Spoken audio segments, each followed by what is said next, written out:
Rock and roll, Sports are manufactured locally for the Carolinas. Lockdown! This is the Rob Brown Show. Yeah. Only on ESPN. ESPN Upstate. Yeah, baby! What is up, Upstate South Carolina? Hello to you, and how do you do?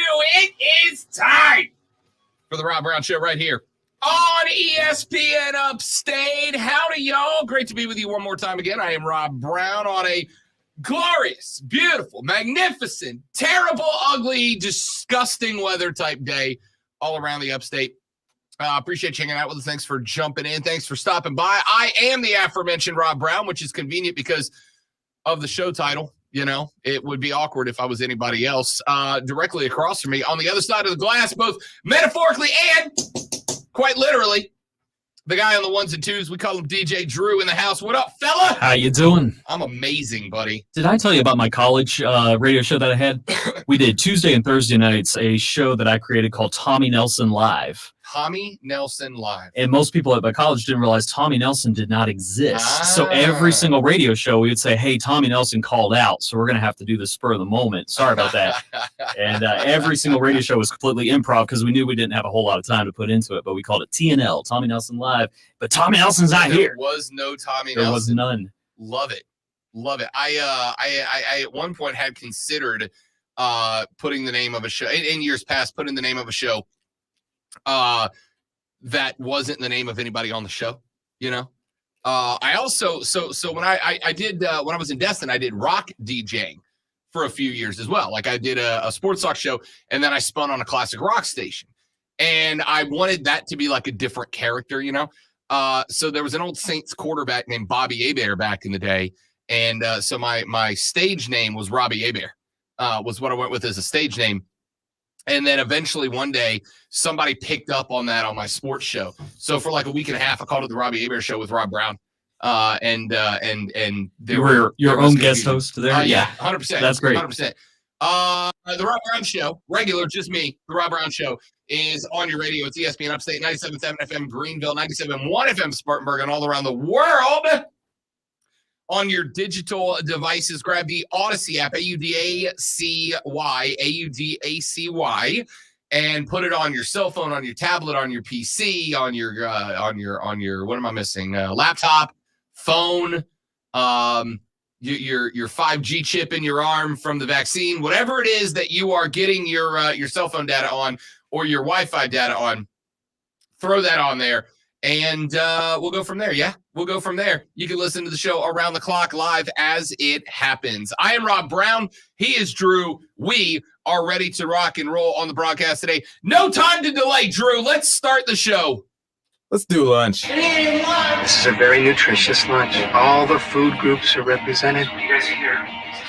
What in the wide world of sports is going on here?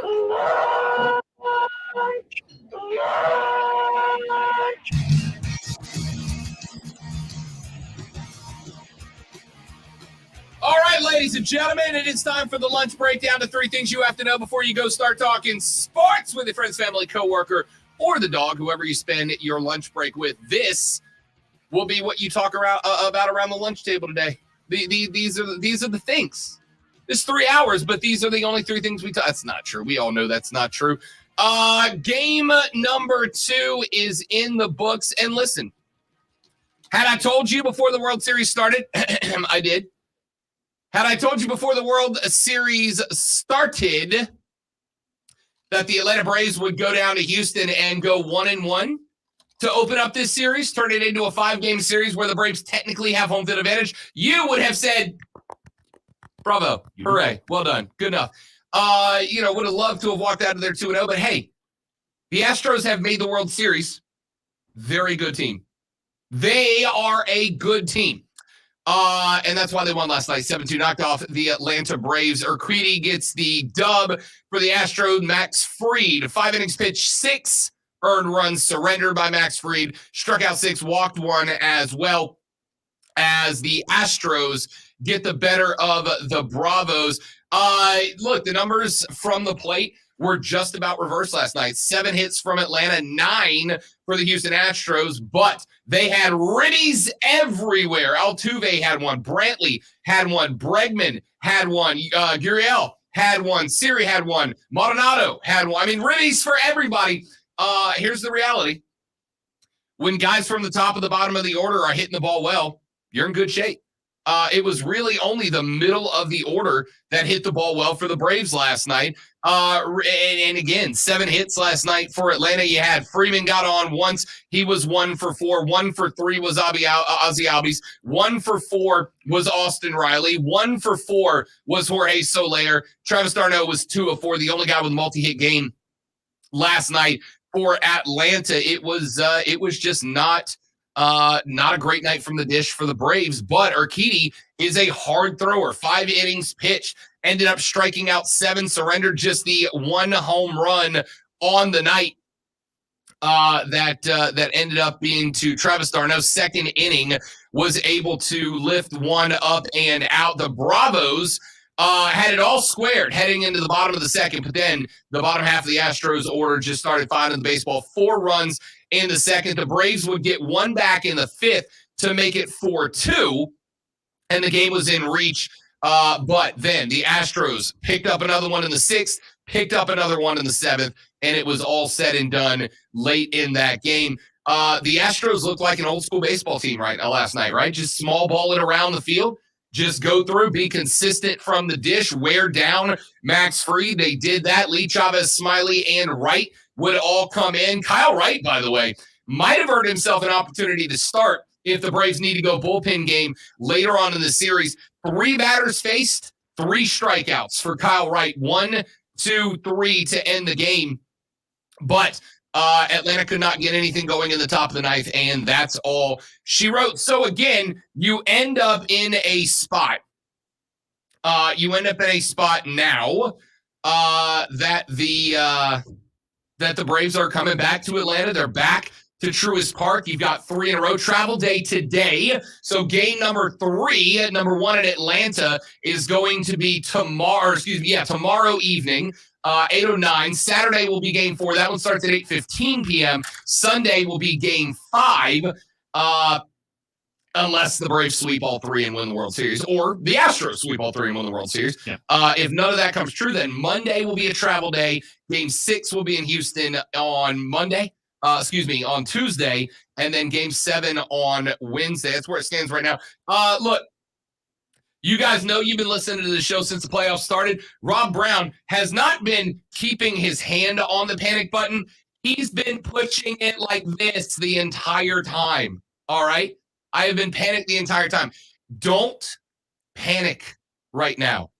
This is exactly, it'd have been great to go up 2-0 and be coming back to Truist. That'd have been great. Right. It'd have been great to say 2 out of 3 in Atlanta wins you the World Series. But this is a really good Houston Astros team. All right? I think that's one thing that people have forgotten. It's an 88-win Braves team. All right, this team won 88 games. The Astros, on the flip side, were a 95-win team in the American League. That's a good baseball team.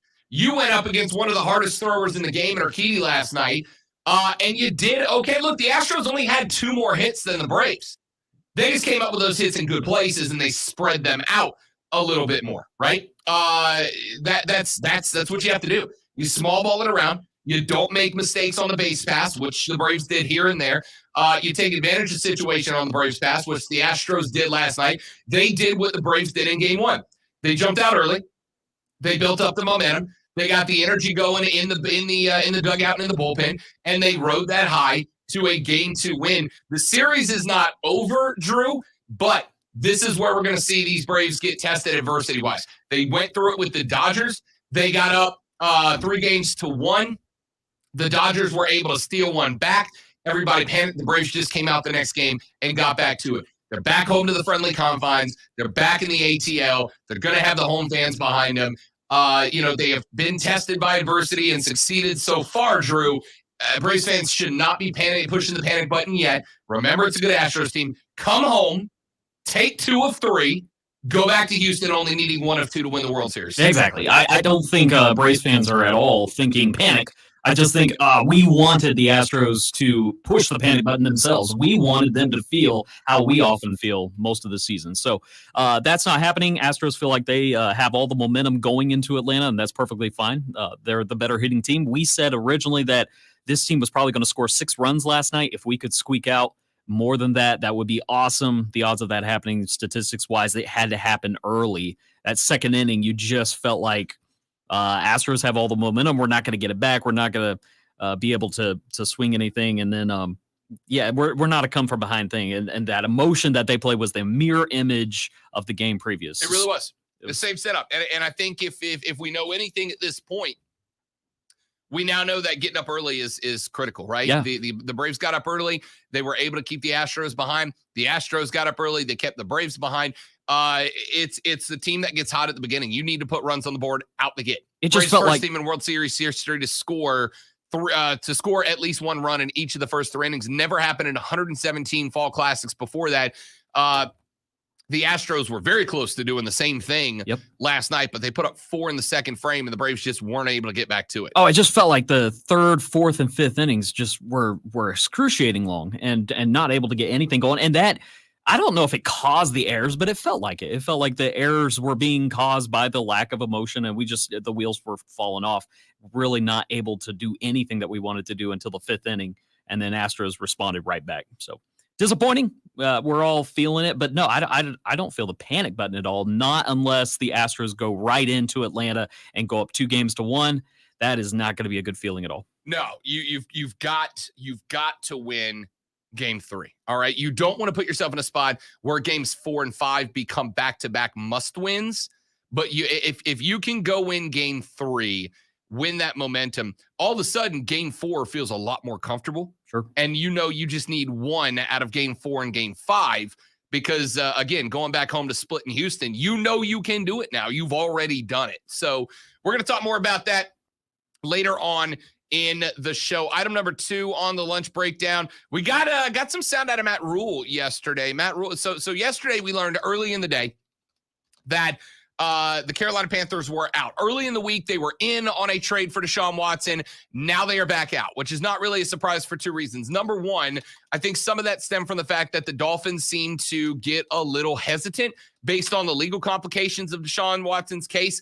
And somebody asked me yesterday after the show, they said, Rob, if these are civil suits, why would they be afraid, right? As long as there's no criminal prosecution, why would they be afraid of Deshaun other than the optics, other than the image? Well, here's the reality.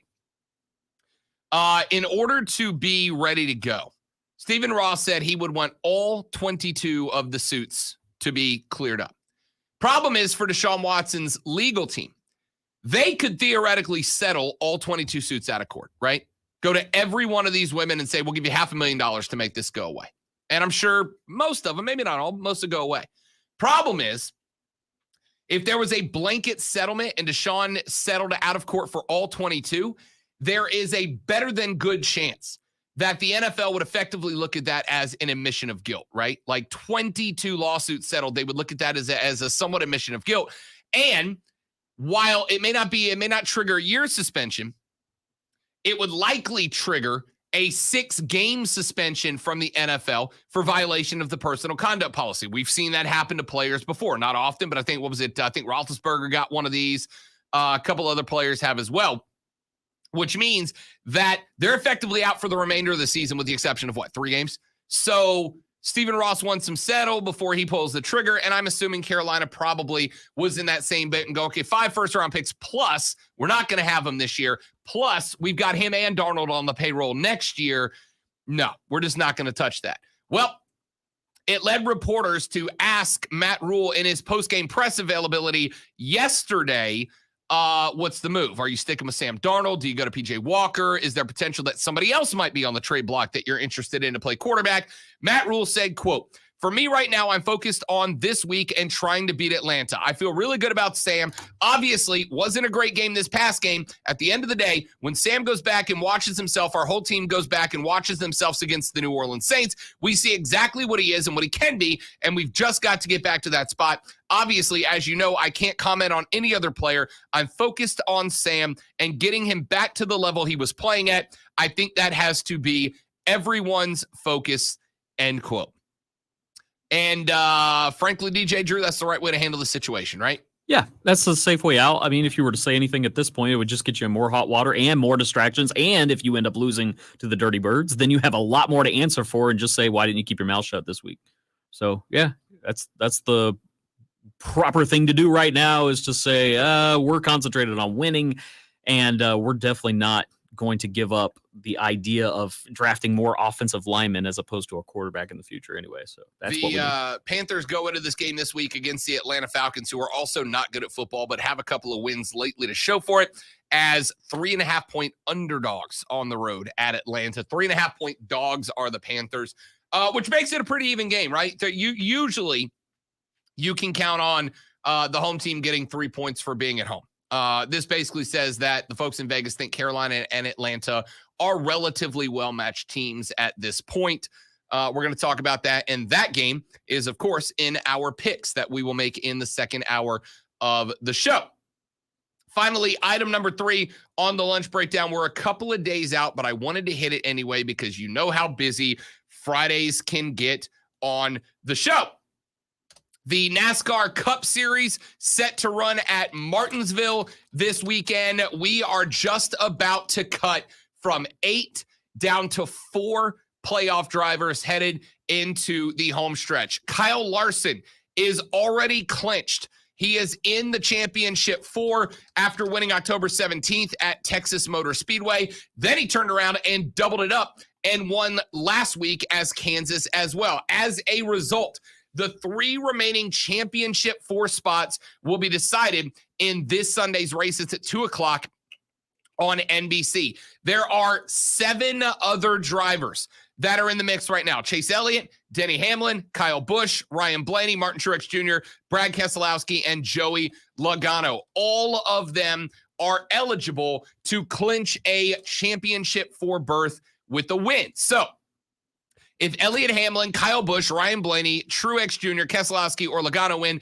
they are automatically in, and the last 2 spots will be determined via points. If there is a repeat winner, which is Larson, or a win by a driver who can not advance to the next round, that's any other driver, the following drivers could clinch by being ahead of the 4th winless driver in the standings. And the same requirements could hold true if a new win comes from among Elliott, Hamlin, or Kyle Busch. Chase Elliott would clinch with 20 points. But if Kyle Busch wins, he would clinch with 22. Denny Hamlin would clinch with 23 points. He would need 24 if Kyle Busch was to win. Kyle Busch needs either a win or 54 points to clinch. So Kyle Busch will be racing literally for his life. His racing life this weekend, not his actual life. That would make NASCAR way more weird. Ryan Blaney will clinch a spot with 55 points unless Kyle Busch wins. If Kyle Busch wins, then he would have to get 55, and he would need Elliott and Hamlin to be way behind him or DNF. Martin Truex Jr. would clinch with 55 points, but will need help if Kyle Busch wins as well. Brad Keselowski and Joey Logano are the 2 guys looking out. They either must win the race or they will need a couple of DNFs of the drivers ahead of them to get into the 4. If there is a new winner from Ryan Blaney or another winless driver lower in the standings but still eligible to advance to the next round, this is how it would play out. Chase Elliott would need 22. Denny Hamlin would need 25. Kyle Busch, Ryan Blaney, Martin Truex Jr., and Brad Keselowski can only clinch with help. They would need a handful of DNFs from the guys that Busch would need either Elliott or Hamlin to DNF. Blaney, Truex, and Keselowski would all need basically every driver ahead of them on the pecking order I just listed to DNF. So that's where we're at right now. There are your 3 top stories on the lunch breakdown today.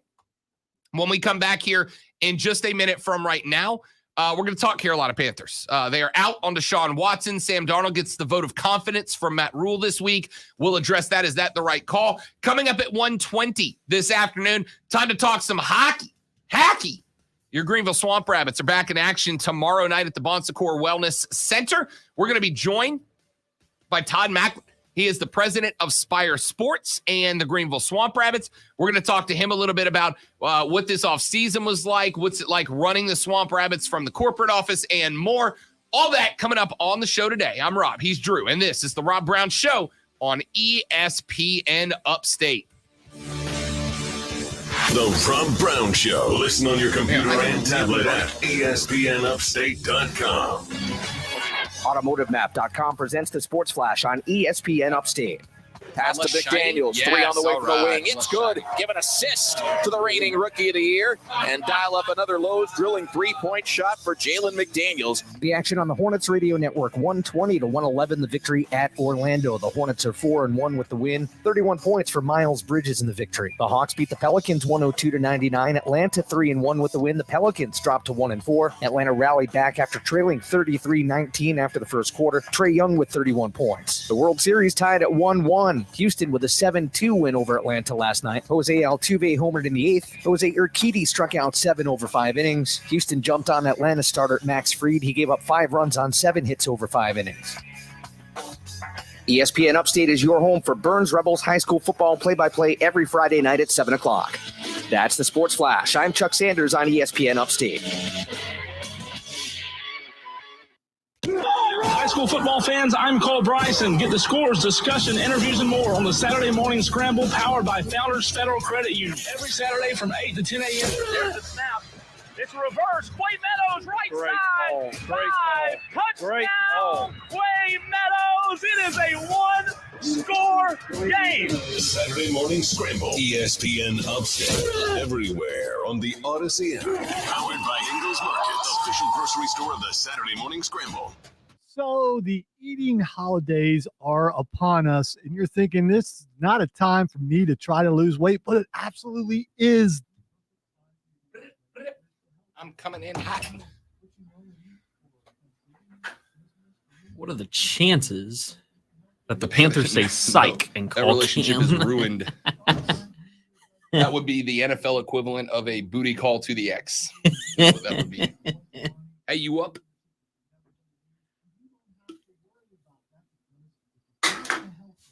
Kobe. Off the rim. Hey, man.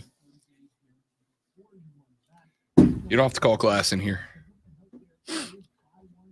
Ain't no style points. That's right.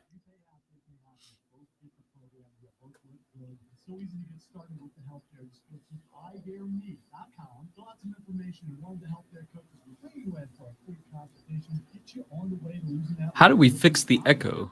Did you I do already that? took care of it. Oh, okay. Remember I told you that the mic's going to be off? I had them both on. Ah. So we were getting – both of these mics were feeding into – yeah. I was going to take the credit if you didn't know how that happened. So. Nope, that one was on me. You don't get to take the blame here. Got it. Congratulations. If you know what happened, then I'll touch it. I'm coming. Can you still see that? Oh, yeah. Okay. Oh, I got the one behind you. Right in front of us, too.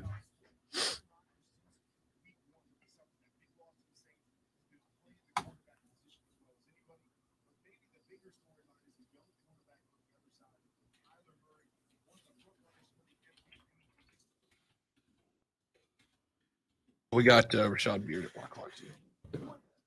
Rashad.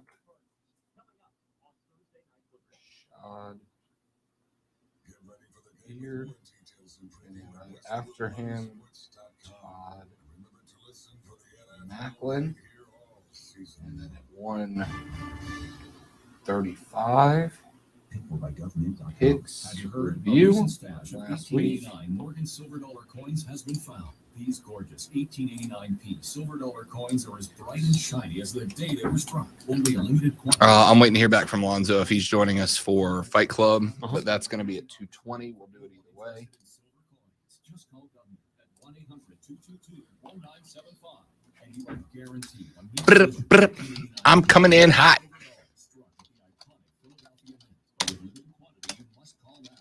These 1889p silver coins are still in uncirculated condition. That is 132 years of history you can hold in your hand. To learn more, call 1-800-222-1975.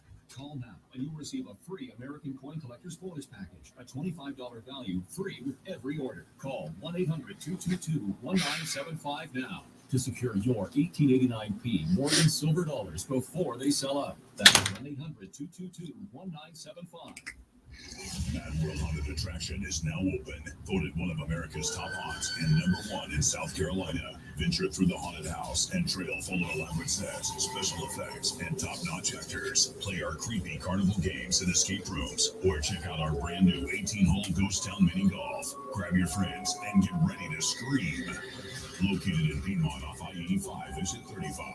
Buy your tickets now at MadWorldAttractions.com. That's MadWorldAttractions.com.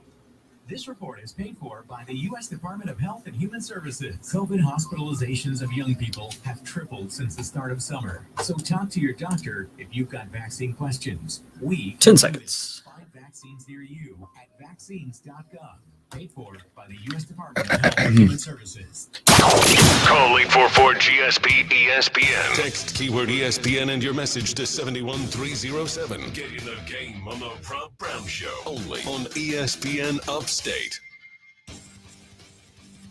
The Rob Brown Show back on your radio. This is ESPN Upstate. I am Rob, DJ Drew on the ones and twos today. Be a part of the show at 844-477-3776, 844-GSP-ESPN. Text into the Ingles Market text line at 71307, 71307. Start your text with ESPN so we can read it on the air. Texter says ESPN, Max Fried is like Clayton Kershaw, great in the regular season, not so good in the postseason. That's why that Charlie Morton loss is so big, because Morton is the exact opposite. He's good in the postseason or in the preseason or in the season, but he's phenomenal in the postseason. And Max Fried, I was ready to celebrate Max Fried Day yesterday. He just didn't show up. It is what it is. Yeah, we kind of called that. I mean, after seeing him against the Dodgers, the question is, will they need Fried again? Is he kind of a one and done in the series? Or can we just not see him again? Do we have a deep enough bullpen? I really don't know. We're going to find out. Yeah. We're going to find out. Another text said, isn't Carl Larson the guy that said the N-word LOL? Yes, he is. Look, he served his time. He paid his penance. As far as I know, he's not had any missteps since then. You're hoping that was a stupid mistake. And he's moved on, but we're going to, we'll find out. He's up against it, but he's in the 4 already. He's got back-to-back wins, so he's in the 4. Let's talk Panthers ball for just a minute. Coming up at 1 o'clock, Rashad Beard of the Panther Nation podcast is going to join us on the show to talk a little Panther ball. We heard the comments of Matt Rule just a minute ago, or I read the comments of Matt Rule to you just a minute ago, but Jake Delhomme joined Scott Fowler of the Charlotte Observer on a podcast to talk a little bit about what's going on with Sam Darnold. And here's a couple of things that he has said. Fowler said, so what is wrong with Sam Darnold? Delhomme said, last week was not good. His feet were a little all over the place. I thought maybe there was some predetermining where he was going to go with the ball. Even the checkdowns weren't accurate. And I just think that's more of a function of paralysis by analysis. I think he's thinking way too much right now. I think he has the physical skill to be a really good quarterback. I believe that wholeheartedly. I've seen it. I've seen him make some good throws. The throw he made to Ian Thomas, backed up on 4th down in the end zone against Minnesota, he literally picked up the ball and put it in his Adam's apple. And look, we are not protecting him well. It's not rocket science, He's had some pressure, but I just think he's overthinking, and it's like he's paralyzed in his play. It paralyzes your body. I truly believe that. Can he get out of it? I think he can, end quote.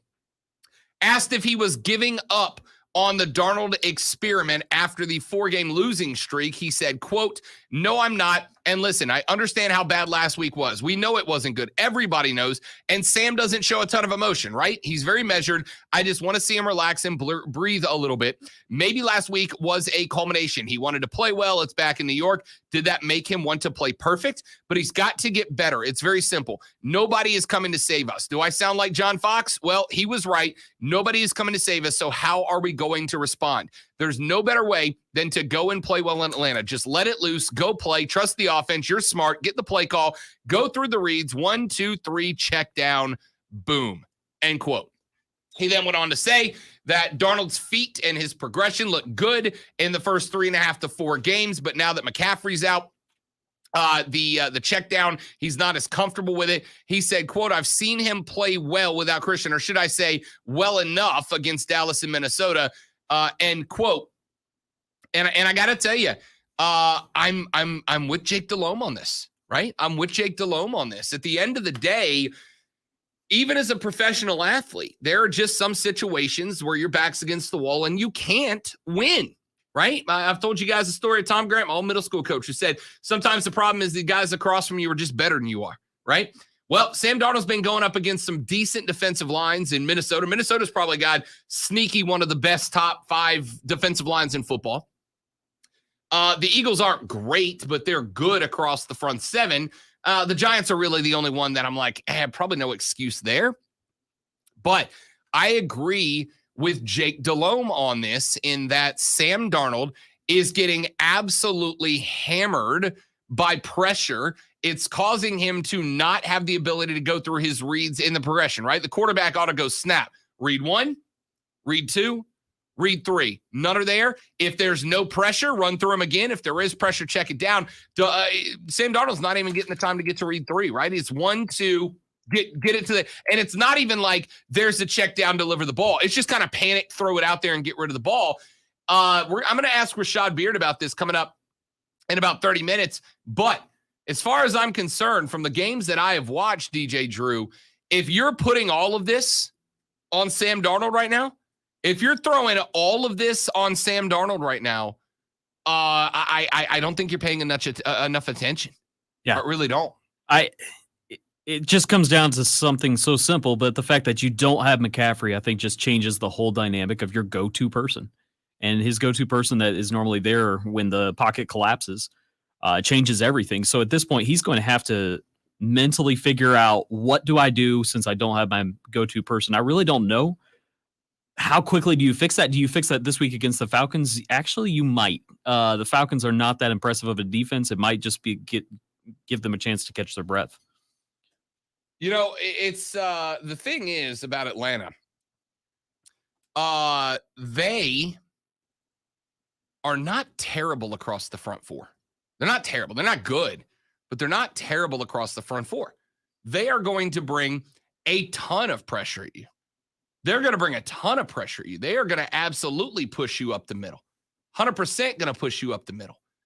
And you have got to give Darnold enough time to go through it's that simple. Yeah. I mean, it's one of those things that there are points in time, Drew, at football where I think people start to overthink it, right? I think people try to come up with complex solutions to simple problems. And this kind of feels like one to me. I have heard so far, who cares about the suspension? Go get Deshaun. It'll shore us up later. I have heard, in fact, somebody in our Facebook stream earlier, Facebook.com/ESPN Upstate said, what are the chances that the Panthers say psych and call Cam Newton? Not good, because that relationship has been burned. That's the equivalent of booty calling your ex that you cheated on a couple of years ago just to see if it happens. You up, new phone, who dis? These are all complex solutions to a simple problem. The simple problem is you better have practices that are just your offensive line right now. I mean, that's it, honestly. Just the offensive line getting better, because as it stands right now, you've got a situation where your quarterback, who we know can do it. We saw him do it. First 3 games, no problem. Yeah.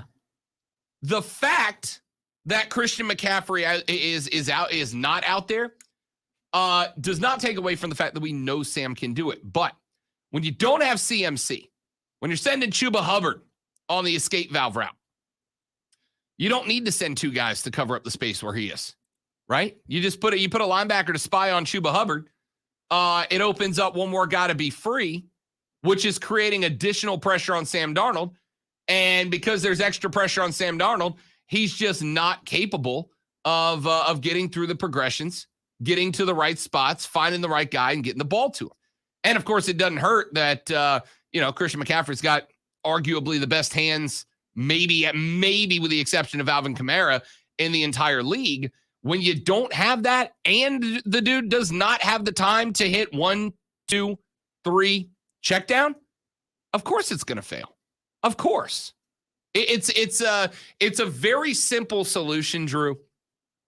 A very simple solution to a very simple problem. Right. Get better across the offensive line. That's Yeah, it. That's literally it. Right. Give him time. He'll make the throws. I've seen him do it. Yeah. I think those who say Sam Darnold is the problem are not paying attention to the offensive line. And it's that simple. How do you tell your offensive line, hey, you guys get better? You can't. Yeah, you really can. I mean, obviously it's one of those things where if it was that easy, everybody would do it, right? If it was that easy, everybody would do it. But it's not, and I know that. But then again, that's why Uncle Rob told you at the beginning of the year, Panthers fans, this is a 500 season. Y'all won 3 against 2 bad teams and a good team that was hamstrung by starters being out and COVID concerns. Y'all won 3 against 2 bad teams and a team that was absolutely killed by COVID and starters being hurt. And everybody started hitting me with, oh, no, man, we're winning 12-13 this year. No, you're not. Even with CMC out there, I'll give you the Minnesota win. All right. I don't know that you're beating Philly. I don't know that you're not beating Dallas if he stays healthy. And frankly, you got absolutely drilled by the Giants, right? McCaffrey's not making the difference in that game. I don't know. That was 3 quarters of a very close game. And then the fourth quarter, just the wheels fell off. It just felt like the defense is kind of pulling its part. But at the end, the field position is just way too good. And the offense cannot move the chains. Yeah. So I don't know. When you look at the Giants game and the score, I don't think quite tells the whole story. It felt like that the defense was doing a great job up until that fourth quarter. Giants scored, then scored again. And then obviously there was no coming back. And Panthers just cannot move the ball. All right, 844-477-3776. We're going to talk to Rashad Beard of the Panther Nation podcast coming up here in about 20 minutes. We'll ask him the same questions. Panthers fans, you got anything for Rashad? Send it in. 71307 is the Ingles Market text line. Start your text with ESPN so we can read them on the air at 71307. That's coming up in about 20 minutes. Right after Rashad, we'll be joined by Todd Macklin. Todd is the president of Spire Sports and the Greenville Swamp Rabbits. We're going to talk some hockey with Todd coming up at 1:20. After 1:20, we'll take a look at Lonzo and I's picks from last week. Had a good run. Your boy's sitting at 60% against the spread, which is about where you want to be. Yeah. Anything over 60%, solid. I'm right on the mark. Lonzo just barely trailing me. I mean, he's well up over 50%, though. So we'll look at last week's picks. We'll make this upcoming week's picks and more. All that around the corner. I'm Rob. He's Drew. It's ESPN Upstate.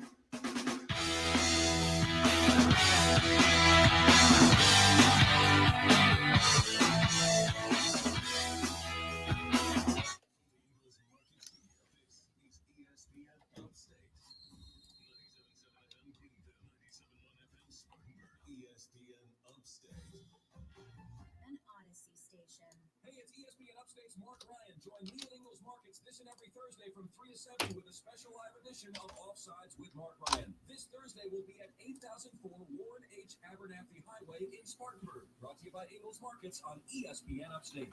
And now the sounds of football from Mellow Mushroom Pizza Makers.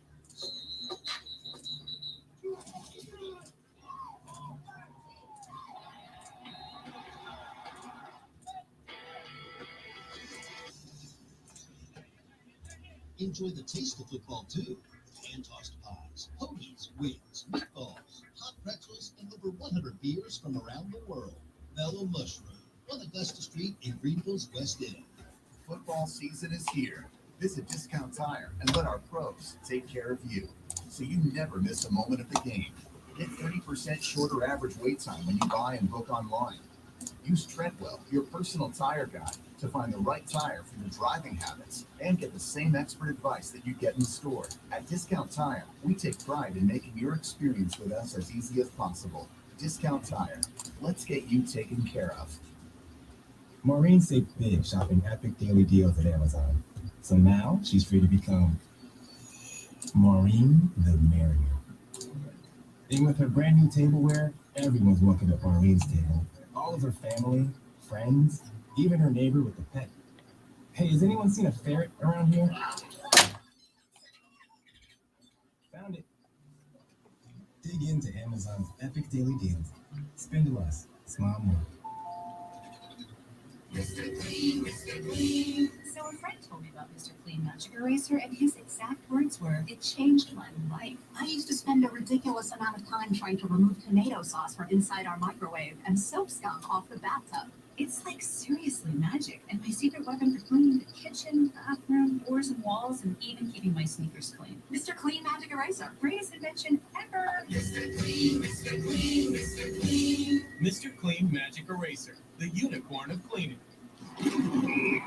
Pro football season's here, and pro roofers save valuable time with Beacon Pro Plus. Beacon Pro Plus works 24/7 for material ordering, order history, and automated promotion tracking, so you can get your favorite GAF roofing products even when working remotely. And now, order on Beacon Pro Plus and get a $175 gift card and the chance for a VIP Pro Football getaway. Gear up and raise your game with Beacon Pro Plus today.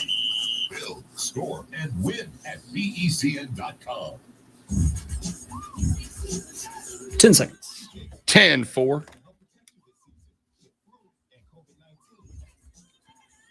And now you can get both shots at the same visit. Learn more at cdc.gov/vaccines. Join the Rob Brown Lockdown on Twitter.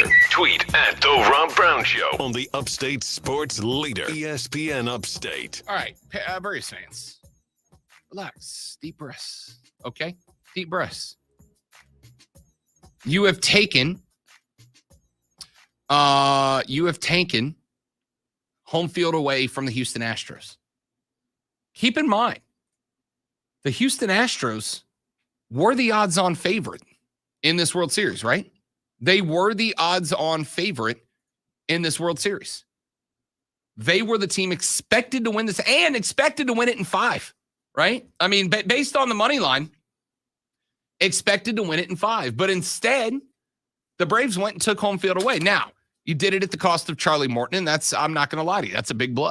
That's a tough L. Because Charlie is likely, he goes game 1 on Tuesday, Wednesday, Thursday, Friday. Give him tomorrow to rest. He goes on Saturday, probably got another win out of him, right? Because the dude is aces in the postseason. Tough loss. But it's now a 5-game series, and you have home field advantage, right? Yeah, I'd love Game 7 to be in Atlanta. But it's a 5-game series, and you have home field. You got 3 in the ATL before you got to take it back to H-Town. Yeah, I'll tell you, I'll be honest, 100%. Drew, I don't expect this World Series to end in Atlanta, okay? I would love for the Braves to lock up number 4 in game number 5 in the ATL at Truist. That'd be great. I don't expect it to. What has to happen, though, it's not an option. If you go back to Houston needing to win both at Houston, you have lost the World Series because you're not winning both in Houston. They're that good. That's why we said from the beginning, a 1-1 split in Houston to start this series would be an A+. All right? Taking 2, pipe dream, which we had hoped, you can always hope for a pipe dream. But the reality was Houston was favored to win both in H-Town and to come back to Atlanta up 2 with the Braves needing to win all 3 in Atlanta to split 1-1 on the road and win the World Series. You're in a better spot than that. It's 1-1. It's a 5-game series. You have home field advantage at this point. This is not the best the Braves could have hoped for. That would have been going 2-0 in H-Town and just needing 2 or 3 in Atlanta. But, Drew, it is the most realistic that the Braves could have hoped for, right? Realistically, going 1-1 would have been enormous, and that's what happened. Y'all know I have had the hand hovering over the big red panic button, ready to slam it at any given point through the Milwaukee series, through the LA series, and now I have been waiting. This is the first time, Drew, I got to tell you, I'm pulling the hand back from the panic button just a little bit. Yeah, I'm proud of you. That's good. It's tough. Yeah. It's tough. It's an addiction. I feel like you're panicking about not panicking right now. I am a little bit. I've gone full circle on the pan. Now I'm not panicking. I'm panicking because I'm not panicking. Yep. You're too calm, and I don't like it. Yep. I agree with you. Then again, that's also, what did I say? That's also the exact spot that the Braves find to blow it every year. So, we'll see. Not exact spot. I think the exact spot is when you go up 2-0. That's exactly where the Astros want you, right? No, 1-1 is very realistic, and the series is a clean slate coming to Atlanta. The fans have every reason to be excited, and Game 3 is huge. We talk about that, where coming out and leading this series 2-1 is almost everything right now. Game 3 is as close to being a must-win without actually being one as you can get, right? But if you lose Game 3 tomorrow, Game 4 and 5 are both must-wins, all right? You cannot go back to Houston having to win 2, especially knowing there is a decent chance that Game 6 may be a bullpen game, right? A bullpen game on the road is not ideal. It's just not. And listen, the Braves bullpen, you can't argue, have been overperforming. They have been. Kyle Wright was fantastic. The pen, with the exception of one game from Luke Jackson in the Dodgers series, has been lights out. Matzek right now, honestly, needs a wheelbarrow to get out to the hill, if you know what I'm saying. All right, the way that dude's been throwing. The bullpen has been overperforming. So there's probably a little bit more comfort without Morton having to probably throw 2 bullpen games, right? You're going to throw Ian Anderson in Game 3. Bullpen Game 4. I would assume Fried in Game 5. Anderson 6, bullpen Game 7, or bullpen Game 7 and save Anderson, give him a full rest before Game 7. Either way, you got 2 pen game coming with the loss of Charlie Morton, and that's a big blow. That's a big blow. Which means that you cannot go to Houston needing 2. Can't do it. You have got to take 2 of 3 from the Astros at home. If it goes with the Braves needing 2 in Houston, the Astros win this World Series. I'm confident with that. But if it goes to Houston and the Braves just need 1, maybe you get lucky on the bullpen game. Certainly, you can trust in Ian Anderson Game 7 long rest game to at least be your best shot. Not saying it'll work, but at least be your best shot. Well, what we can expect is that these could be high-scoring games when the Atlanta Braves have to reach deep into their bullpen and they're giving up runs and their bats get hot too. You may have to outscore them in one of those games, and we understand that. And that's much easier to do, I think, at home than it is on the road. Yeah, again, Houston's averaging 6.5 runs a game. They stuck with that last night, right? Yeah. Game 1 was an anomaly. They averaged 6.5. Game 1 was an anomaly. At some point, we're going to see like an 11-9 game, an 11-10 game. You're going to see a couple of these games have one of these 2 teams get to double-digit runs. It's almost inevitable. If you're the Braves, better be you. Jump out first, try to demoralize them, because that's it, right? When the Braves went up in Game 1 and got up to the 4-run lead, it almost kind of looked like Houston kind of panicked a little bit. Yep. Like, oh, the hits aren't coming. What do we do? They're not used to that. Right. Braves did it yesterday. Yep. You understand now that you've got to jump on guys early. Let's take a break. When we come back, we'll wrap up hour number 1. Rashad Beard joins us at 1 o'clock to talk Panther football. Todd Macklin of Spire Sports and the Greenville Swamp Rabbits joins us just after that to talk hockey here in the Upstate. Then we got our picks to go out on hour number 2. Hour number 3, X's and O's, baby. I want to get into some football. All that's coming up on the Rob Brown Show. It's ESPN Upstate.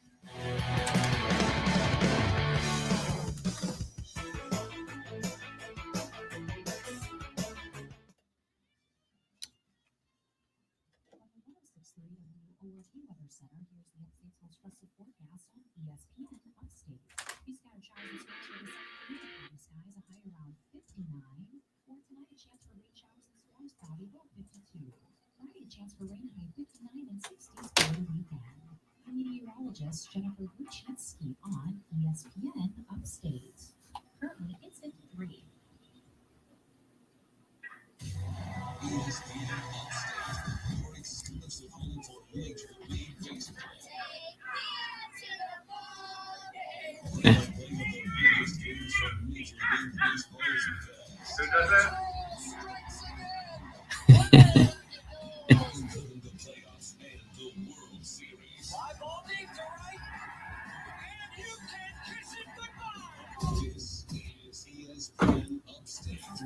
Best breakdown of last night's game. Go Brandon.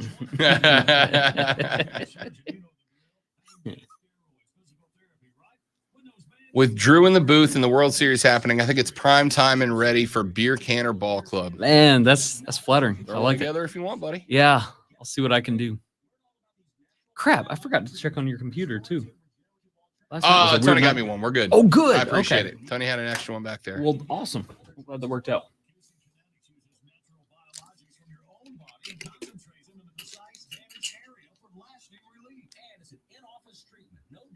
No drugs and no surgery. Don't go under the knife if you don't have to. Call QC Kinetics. Get a second opinion right now. You got nothing to lose. Call the local medical professionals at QC Kinetics, 864-448-3772. That's 864-448-3772. Non-surgical regenerative options are here. 864-448-3772. Finding great candidate. Be like, well, trying to find a needle in a haystack. Sure, you can post your job to some job board, but then all you can do is hope the right person comes along, which is why you should try ZipRecruiter for free at ZipRecruiter.com/radio. ZipRecruiter doesn't depend on candidates finding you. It finds them for you. It's powerful technology identifying great experience and active apply to your job. You get qualified candidates fast. While other companies might deliver a lot of hay, ZipRecruiter finds you what you're looking for. The needle in the haystack. See why 4 out of 5 employers who post a job in ZipRecruiter get a quality candidate within the first day. ZipRecruiter, the smartest way to hire. And right now, you can try ZipRecruiter for free.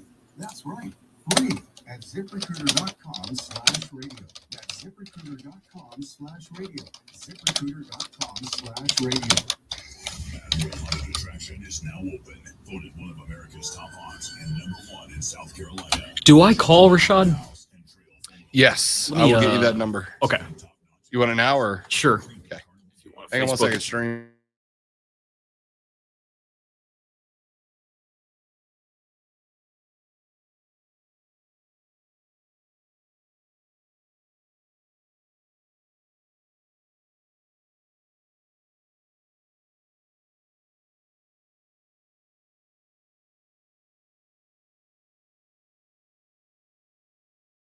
Don't just come back better. Envoy. Make hybrid work. Envoy.com. Prescription products require an online consultation. Restrictions apply. See website for full details and important safety information. Think you might have ED?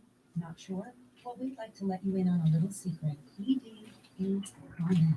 About 40% of men experience ED by age 40, but the solution is simple. Find it at 4hims.com.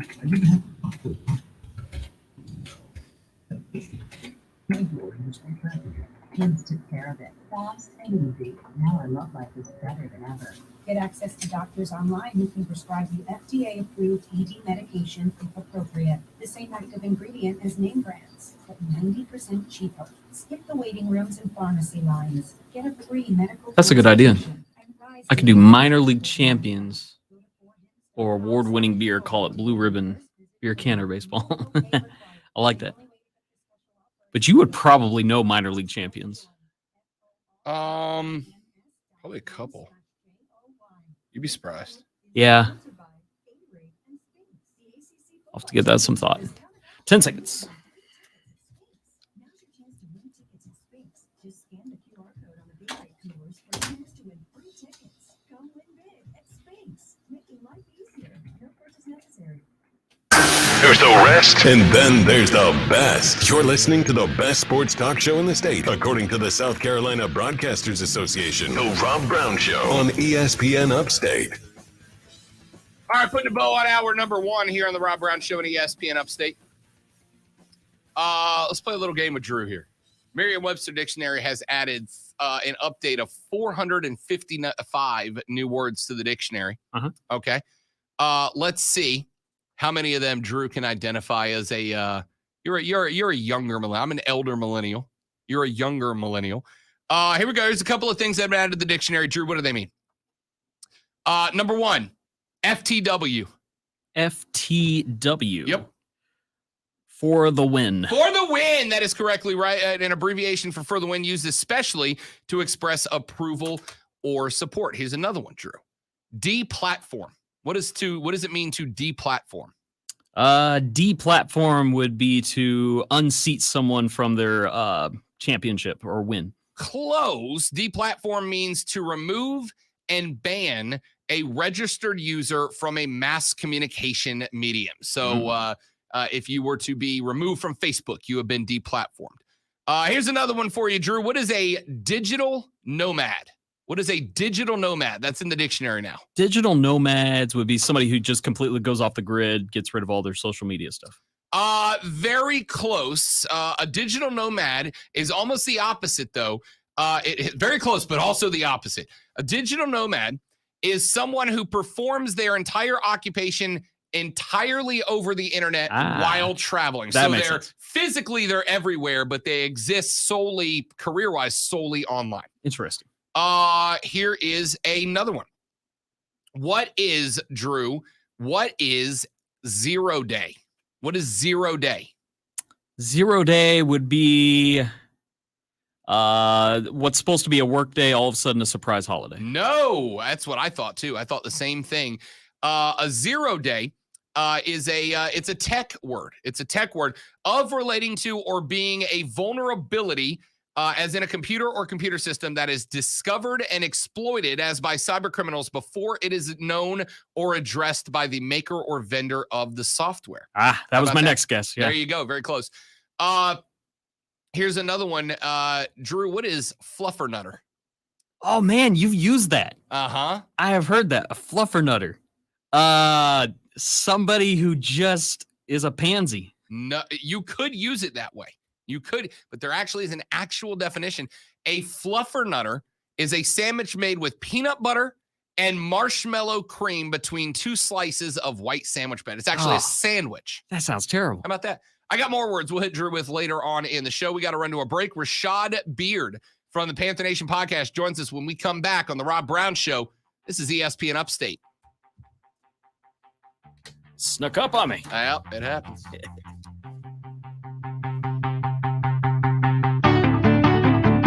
It's one of the worst songs I could have picked. AutomotiveMap.com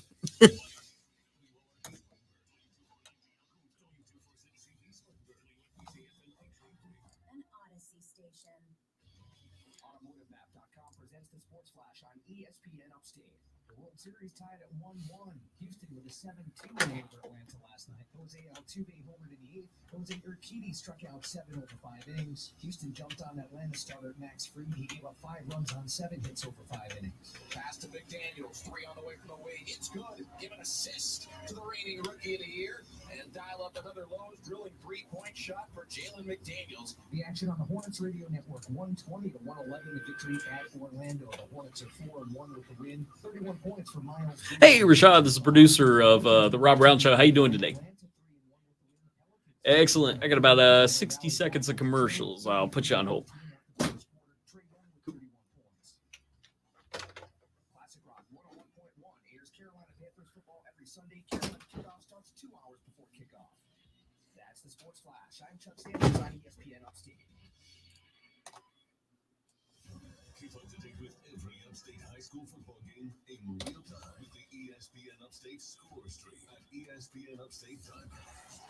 Set up a profile, create your feed, and follow your favorite teams. Know when the big plays happen and when the games go viral. The ESPN Upstate score stream. Get all the high school football scores in one place at ESPNUpstate.com.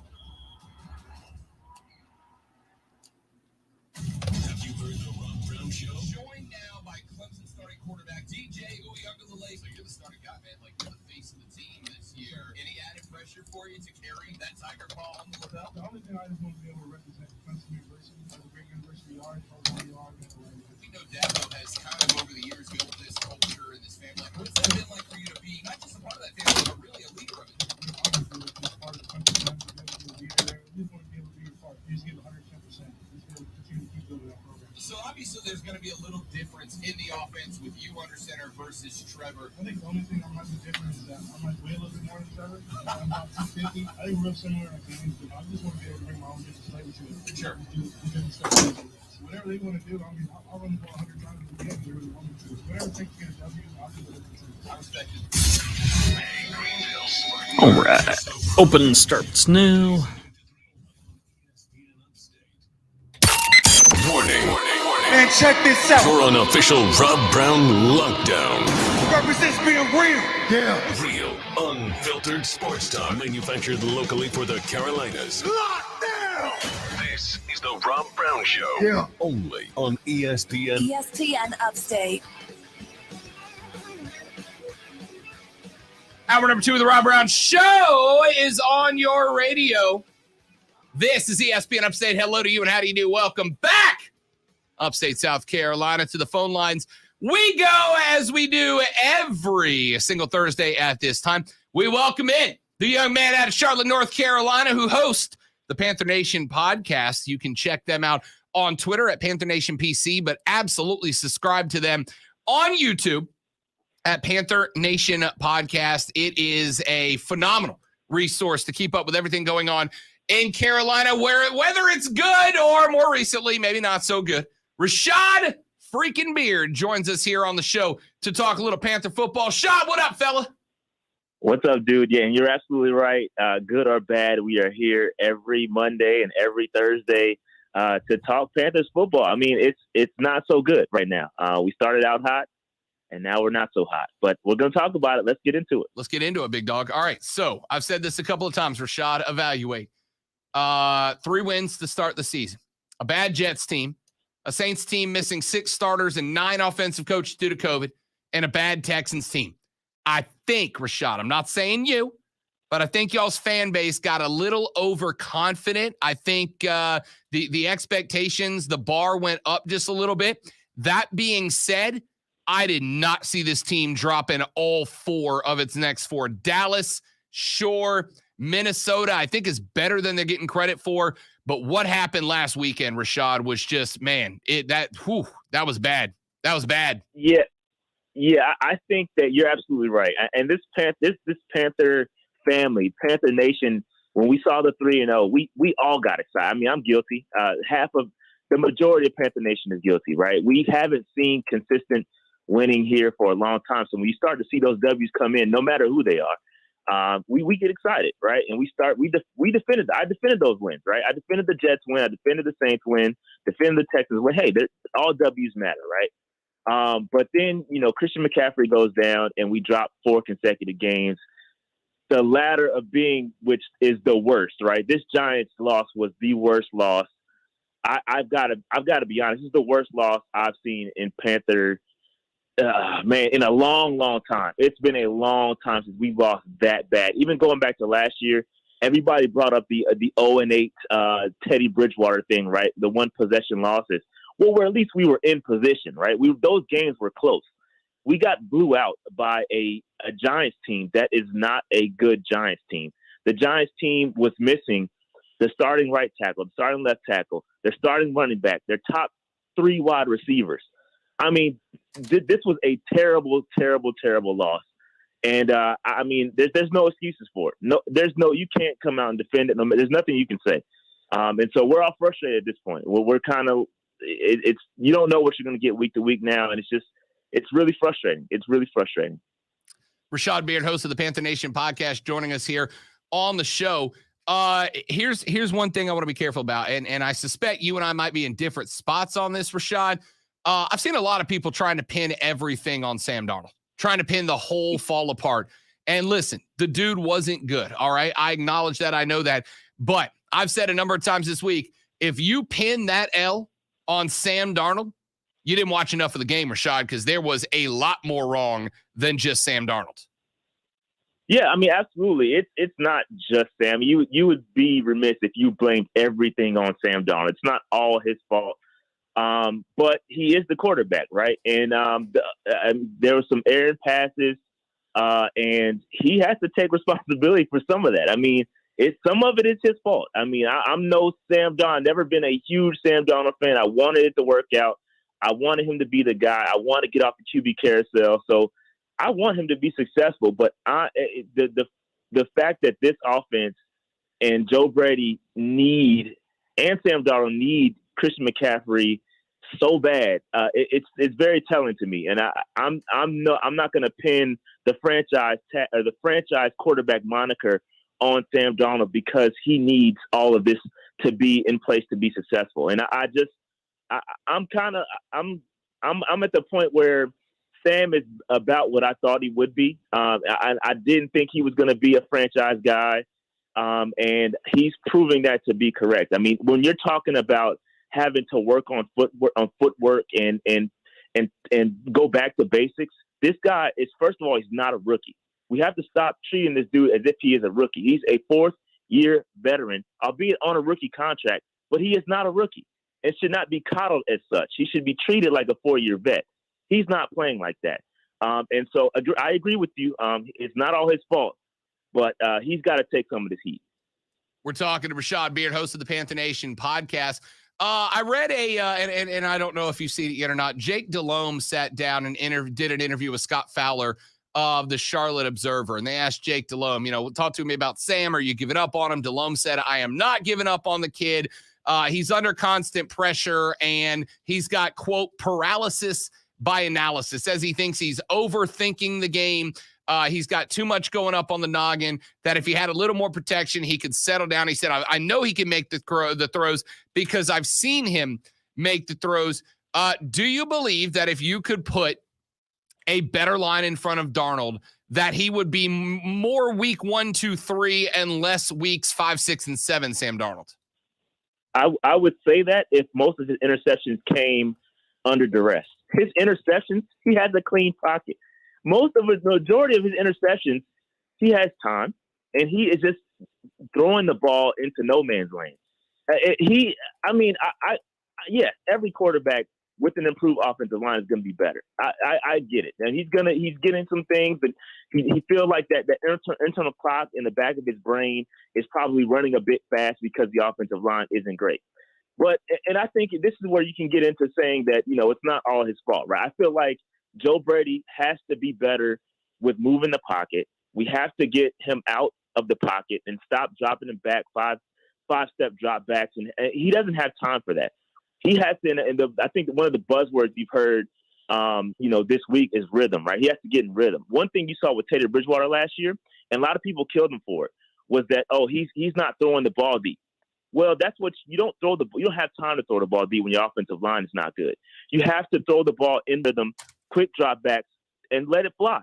He's not doing that. He's holding the football way too long, and I feel like that is an issue with Sam Darnold. I think he holds on to the ball too long, and yes, it looks like the offensive line is the issue, but if you're holding the ball for 4, 5, 6 seconds, then you have to take responsibility on that too. That's why it's difficult to pin it on one person, because it's a combination of things. And I think that's where you see the difference between Teddy Bridgewater and Sam Darnold. Teddy Bridgewater was a guy that got rid of the ball quick. He was decisive with his throws. And now Sam Darnold is holding on to the ball long. Because you got to remember, we talk about the offensive line, right? But the offensive line, 3 of those guys that are on this current offensive line were on the offensive line last year. So this offensive line just didn't become worse in 1 year. It's a combination of things. Sam Darnold has to take responsibility for holding on to the ball too long. Rashad Beard joins us here to talk some Carolina football on the Rob Brown Show and ESPN Upstate. He's the host of the Panther Nation podcast. Follow them on Twitter at Panther Nation PC and subscribe on YouTube. They go live after games with reaction. They go live on Monday for full shows. It's absolutely fantastic stuff.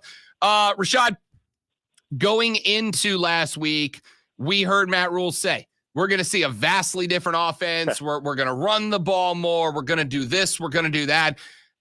Dude, I saw nothing good. It's not like they ran it more. It's like they picked their spots. Up until the late third quarter when the Giants really started to pull away, it just felt like another game similar to the previous 2. I got to tell you, I don't wonder at this point, and this is not a I'm giving up. This is not a I want him gone. But I'm kind of getting to the point where I'm questioning whether or not Matt Rule knows what changes to make. Bingo. I mean, you go out there, and he said it yesterday. He said, I trust Joe Brady and his game plan, right? It's not the initial game plan that's the issue. It's what do you do when you get smacked in the mouth? What do you do when those plays that you game plan for don't work anymore? And that is the problem. Even going back to last year, Where are the adjustments? Third quarter, we still have yet to score in the third quarter since, I believe, the Texans game. I mean, it's ridiculous. I mean, what? I mean, and this is why we keep going back to it's not just Sam, right? This coaching staff has to do better as well. I feel like I don't understand what the problem. I mean, I don't know what it is. I mean, him going out there and saying, yeah, you're going to see a different team and we're going to run the football 30 times. First of all, you're giving the game plan to the team. Even the Giants, one of the Giants guys said, hey, you're not going to establish an identity on us. You're not going to do that. You pretty much gave us the blueprint, what you were going to try to do. And then we turned out and ran 2 yards a carry. And so we couldn't get a run game going because we pretty much handed them the blueprint. So this is amateurish, right? So I feel like I don't know that he knows. You listen to the press conferences, each and every press conference, he's like, yeah, we got to go out there and be better. Okay, when do we start seeing that? And again, I'm a trends guy. I'm a data guy. I like to look at the data and trends, and I don't see anything good, even going back to last year. Going back to last year, we're having some of the same issues. Third down efficiency. Red zone has improved a little bit. But it's still bad. Some of these things are just have not changed. Only bright side is our defense. The defense went from being mediocre to bad last year to being really good. So I'll give them credit for that. And that takes into account some of the moves they made, bringing in the free agents. We just haven't done the same thing on the offensive side of the ball. So I mean, I agree with you. I don't think he has any idea what he's doing. He might be in over his head. Rashad Beard here on the Rob Brown Show, ESPN Upstate. So while we're talking about that, Joel Klatt of Fox Sports. Hey, look, Rashad already knows where I'm going. Joel Klatt said that he has been told that Matt Rule is not, quote, all the way in on staying in the NFL and could be a target for some top jobs at the college level, up to including potentially USC. James Franklin switched agents at Penn State, so there's some thoughts that he might be on his way out and that job might be available to Matt Rule. A, any thoughts on that? B, have you heard anything coming out of Charlotte that makes you believe it? First of all, I don't know who that guy, I've never heard of that guy in my life. So I don't know that it's entirely true, but if I put my conspiracy theorist hat on, it may make a little sense. And this is all speculation from my conspiracy theorist brain, right? What if Matt Rule says, hey, let's leak this, that I'm not quite happy where I am. Let's say that I'm not committed to the NFL, just to see what kind of, feelers that we get from these programs, right? Penn State is his alma mater. So it makes sense if my conspiracy theorist brain is operating correctly. It makes sense for him to leak that, to kind of see what kind of, what action is out there. So I don't think it's entirely true, but if you connect the dots, it does make a little sense. He is a program builder, and at the college level, and he's proven to be successful at that level. And it's not quite working out here so far. I mean, we're only a year and a half into it. I mean, if he wants to go, I mean, I'd be glad to get an actual NFL coach in the building. I was a huge proponent of Kevin Stefanski and Andrew Berry, and look what those guys are doing up in Cleveland. So I would love to get an NFL guy here, but we're rolling with Matt. I'm going to support Matt, but if he wants to go, he can go.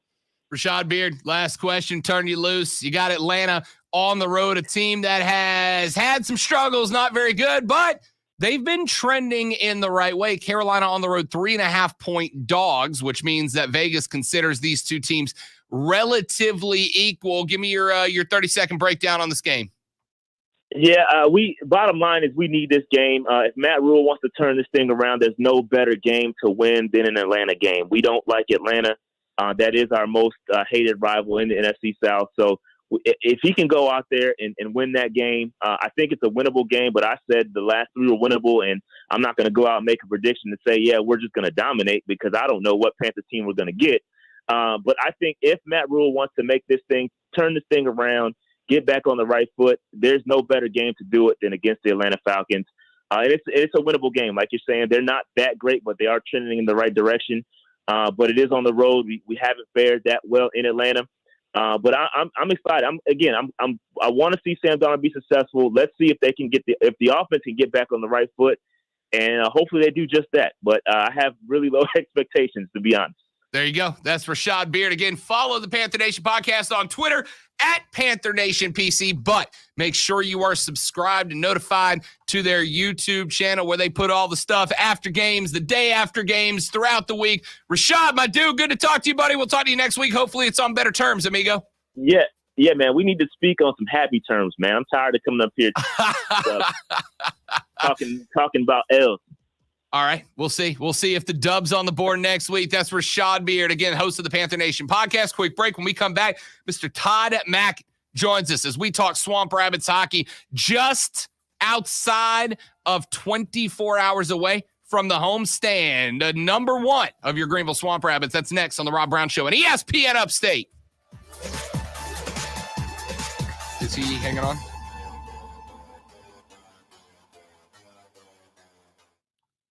Is he hanging on? Okay.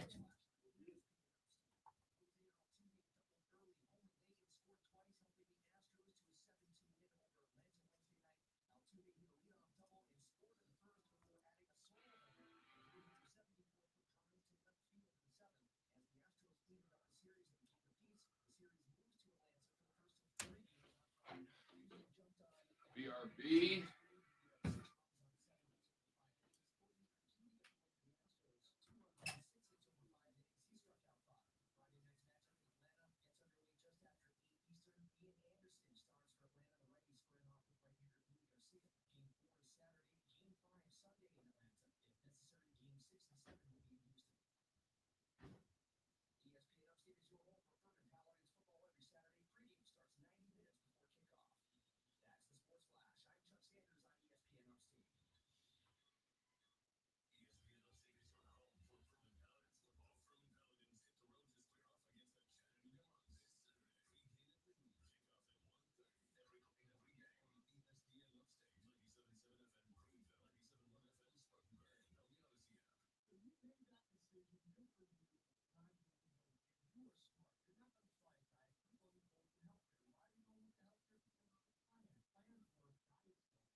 Welcome to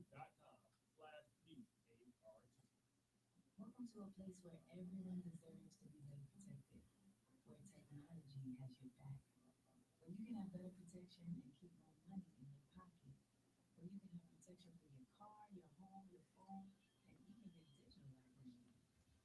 Welcome to a place where you 10-4. your life can be better protected.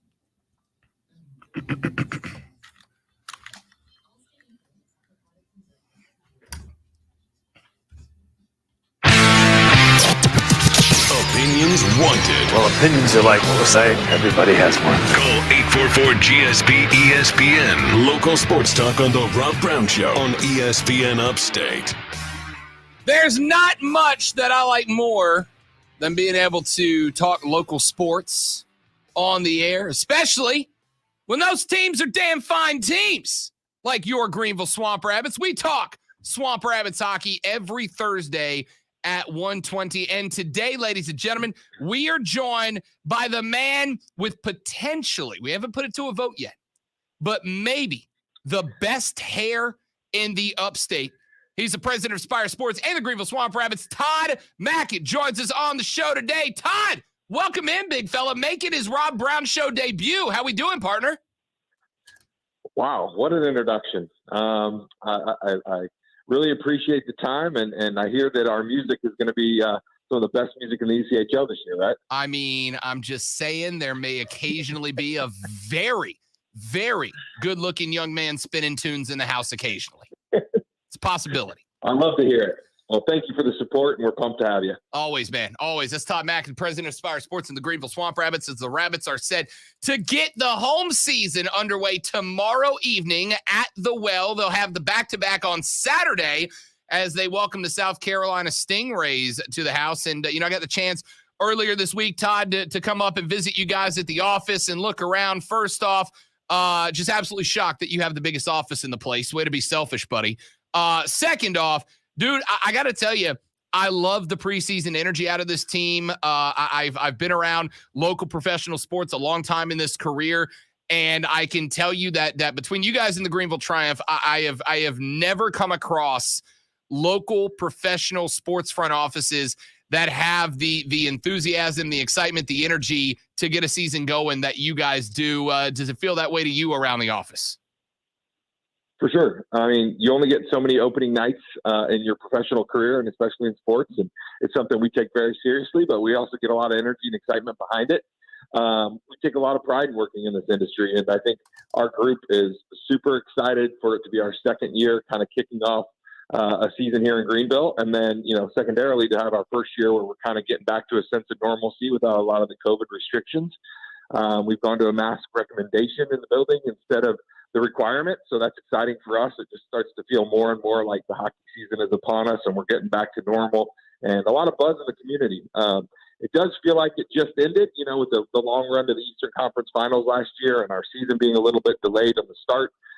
It does feel like our season just ended, but we're excited to be back out there and feel like we got a great hockey team and a great front office to get moving. Love it. Todd Mackett, president of Spire Sports, joining us here on the Rob Brown Show and ESPN Upstate. Todd, obviously came up just a touch short in a quest for a trophy last year. Some of us, I'm definitely not saying me, but attribute that to the fact that the home away schedule got a little screwy in the finals. I think took a little momentum off, but vengeance can often be an inspiration in some cases as you guys start a quest to regain the cup this year. Did not get the start off, unfortunately, with revenge against the Stingrays on the house, but get the chance to put up a couple at home this weekend. How big is it for you guys to start the season at home with a couple of wins on opening weekend? Well, I think it's important for us. We do have a lot of young, new faces, just like in this level on most teams. You get some new draft picks through your affiliation systems that end up on your roster, and a lot of young guys that are learning to play pro hockey and developing. And I think it was a great test for us to start on the road in South Carolina, where they had a pretty full building and a fun atmosphere. And I think we played really well. Didn't get the win, but I think we're coming home with the right attitude and the right mindset to bring back 4 points this weekend. I think I think it's important for us, and it's important for us to get off on the right foot with our fan base and show them that we are a team that is going to make some noise in the ECHL this year. I'm very confident in our hockey operations department led by Coach Lord, and I think that there's going to be a lot of good things coming from them, and it's all going to start this weekend for us. So, we have a fun weekend ahead, and we're just pumped to get rolling at home here in Greenville. Todd Mackin, president of Spire Sports and the Greenville Swamp Rabbits, joins us here on the Rob Brown Show and ESPN Upstate. Talk to me about this offseason for you guys both as an on-ice operation, the team itself, and for you guys in the front office. What were some of the objectives, some of the goals? I mean, an interesting offseason as we were kind of in limbo as far as COVID restrictions, what would and would not be on the table this season, how the team was allowed to operate, et cetera. What was the offseason like for you and for the office and for the team as we got ready for the 2021 season? Well, I think for the team, it was very interesting. I mean, these guys are creatures of habit. So their off season is typically always the same, right? How they work out, how they train, what times they take off to kind of let their bodies heal. And that all was sped up. And a lot of guys in the pro hockey level went over and played in Europe, which even started earlier.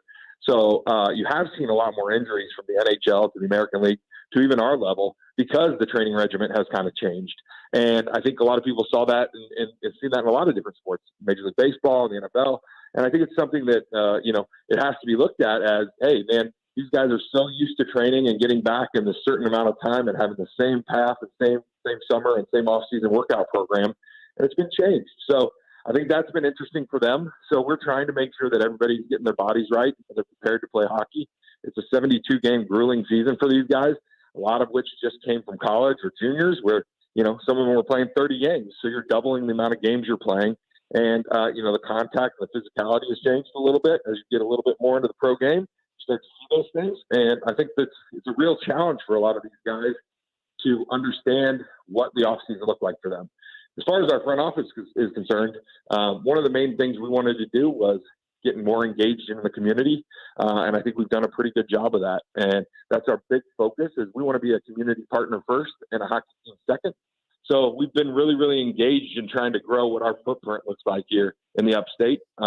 We've tried to really connect and engage with our season ticket holders and our fans, and really trying to grow each fan, bit by bit, kind of our slogan for the year. And it is the mantra that we believe in, fan by fan, game by game, shift by shift. And we believe in that in our front office and on the ice. So it's really been a fun, exciting off season where we put together a lot of great promotions for the season and really got ourselves ingrained in the community and excited about the next steps and excited about this season. Todd, one thing that, I got asked on a Twitter feed the other day when I was talking about the Swamp Rabbits and getting the season started. Somebody asked me, and it's a question that I was looking for answers for, and you, I think, have to find answers for, which is how do you get people to get into hockey, like hockey, become a fan of hockey, become a fan of local hockey at this level in the South? I mean, there are hockey teams scattered around the South. There's Pensacola, Jacksonville, Tampa, et cetera. We've got NHL teams, 2 of them in the state of Florida. The Lightning have been very, very good. But on a local level, what is the process? What are some of the things that you guys try to do in order to grow a local team like the Swamp Rabbits within a community where folks from the South aren't necessarily exposed to hockey growing up like they are basketball, football, baseball, et cetera? How do you guys approach that in a market like Greenville? Well, I think it's twofold. Obviously, we love the game of hockey, and we want people to learn it, enjoy it, play it, grow to love it. And that doesn't start just by watching it on TV. It starts by coming out and enjoying the game. And that could be for any number of reasons. A lot of the time that we do our promotional nights, it is to bring out a new fan and hopefully get them hooked. It is a fast-paced, fun, enjoyable game that really it is much better seen live in person, and you really can connect with the players and the fans when you're in those kind of atmospheres. So, we do a lot of promotional nights, whether it's Wizarding World Night that we're doing the next weekend, or Space Jam, or Star Wars, or whatever, military appreciation. It's to drive traffic and drive new fans to our facility. We have a great facility, first class. The Bon Scooters Wellness Arena is just one of the best in our league. It is a fun, family-friendly, enjoyable atmosphere. We like to say that it's a great place for a bachelor party to come or a family of 4. And so we have that ability to really be a chameleon and offer the opportunity for fans to come out there and really enjoy the sport. It's pretty easy to understand. You stand up when we score and you stand up when we fight, right? It's a pretty easy one to get to. And so, our fans can really start to learn. And then, we really need our season ticket holders and our corporate sponsors to really get behind what we're trying to do here. And the media and people like you are imperative to our success. And it's not just to teach people the game, but it's just to get them out there to enjoy it as an entertainment day and an entertainment evening. And we welcome everybody. We want everybody to come out and enjoy it. If they want to learn and we teach them along the way, then great. If they just want it to be one night a year, then that's awesome too. We just really want people to support what we're trying to build here. Love it. Todd Mackin, president of Spire Sports and the Greenville Swamp Rabbits, joining us here on the Rob Brown Show and ESPN Upstate. All right, Todd, listen, I know it's easy to say championship or bust, and most teams do, and you should, but for you guys, expectations going into the 2021 season. We got the first home match, our first home games this weekend. What are the expectations for Lordo and the boys this year? Well, I think it's really changed from where we were at last year going into the season. We, brought in a new coach, brought in a new affiliation, changed some things around a little bit, and we're really looking to find where we stood in our league. And now I think we are someone that is definitely a team that's definitely being noticed across our league, not only for on ice, but also off ice performance. This year we were nominated for 6 ECHL awards.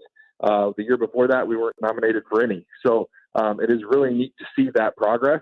I think, Coach Lord would say the same thing that I would say. We expect to be a talented team that finds their way into the playoffs. And once you find your way into the playoffs, who knows what can happen. And I think we're confident in what we have built here, and we're confident in the steps that we're going to take to make that happen. So we're ready to move forward. We're excited about the direction of this team and confident in our ability to win hockey games. Love to hear it. Todd Mackin, president of Spire Sports and the Greenville Swamp Rabbits. The Rabbits are at home starting tomorrow. Game number 1 at the Well. They will also play Saturday night as well. It is going to be a great weekend. It is going to be a tremendous season, I suspect. Jacksonville, which, by the way, Todd, I don't know if you know this, but I hate the entire city of Jacksonville and everything about it. So if you guys don't mind going putting like an 8 burger on the Icemen tomorrow, I'd appreciate it. We'd like that as well. Also, we are, retiring one of the greatest Greenville hockey players of all time, and Brett McCameron. We're really excited about that on Friday night. So if you ever came out and saw him play, he worked hard. He did all the right things on and off the ice, and really somebody that we're proud to have as a part of our organization. So we're going to be honoring him. We're going to be giving away rally towels for Bon Secours. So we're really excited about, how the energy is going to be in the building on Friday night. And then we also have a pregame tailgate, so it's kind of a party on the patio, where we're going to be giving away shirts that are kind of patented off of Brett Cameron's jersey when he played here. And that's brought to you by Bud Light. So a lot of exciting stuff. We're going to have a lot of energy in the building. It's going to be a fun, exciting game. And hopefully we do put up that 8 burger for you. Love to see it. Love to see it. The party on the patio starts at 5 p.m. Doors open at 6. The celebration of Brett and Cameron will take place right before the puck gets dropped for the homestand debut of your 2021 Greenville Swamp Rabbits. Todd Mackin is the president of Spire Sports and the Greenville Swamp Rabbits here on the Rob Brown Show. Todd, man, great to talk to you, buddy. Great to have you on the air for the first time. I'm going to say a solid effort for your debut. We'll have to do it again real soon, pal. Thank you very much. Look forward to talking to you again soon, and we'll see you this weekend. Yes, you will. Yes, you will. At home at the Well. That's Todd Mackin. Thanks for his time. When we come back here in just a minute from right now, Drew and I will take a look at Lonzo and I's picks from last week. We'll make our picks for this weekend as well on the Rob Brown Show. It's ESPN Upstate.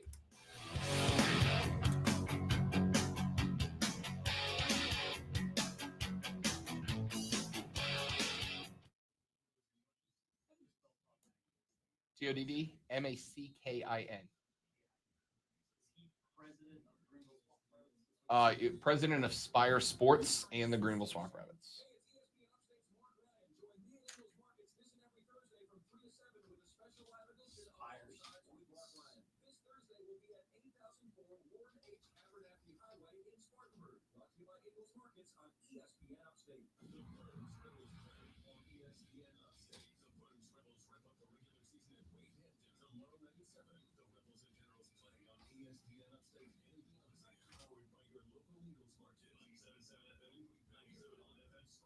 Shell, we know from the time you get up to the time you wrap up, there's a lot of meetups, eat-ups, and hurry-ups. So come to Shell and get 3 things done at once. Fill up with Shell V-Power Nitro Plus to help keep your engine running like new. Save up with the Fuel Rewards program and never pay full price for gas again. And snack up with in-store rewards to save even more at the pump. Make the most of the stop you need to make with Shell. And engines that can still use Shell V-Power Nitro Plus premium gas. See full terms and conditions at fuelrewards.com. Maureen saved big shopping epic daily deals at Amazon.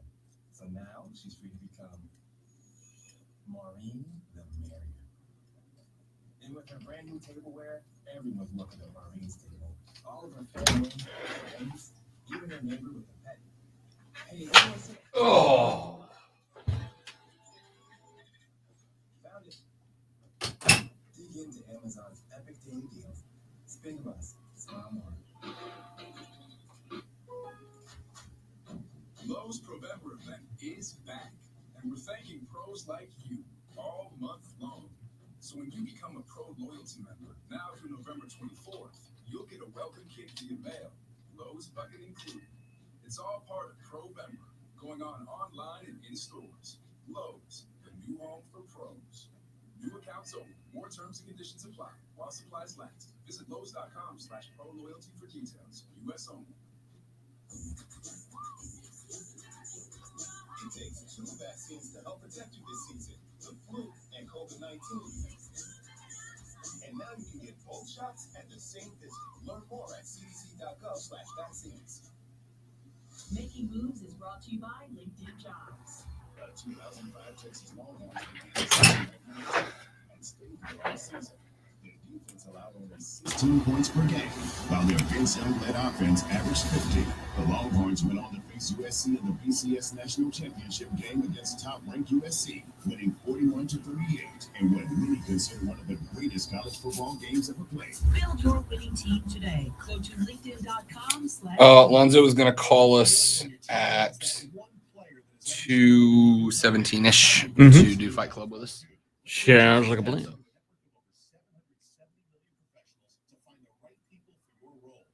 Slow your roll, Keegan. Election isn't until November 2nd. Can't be the mayor yet. 5 seconds.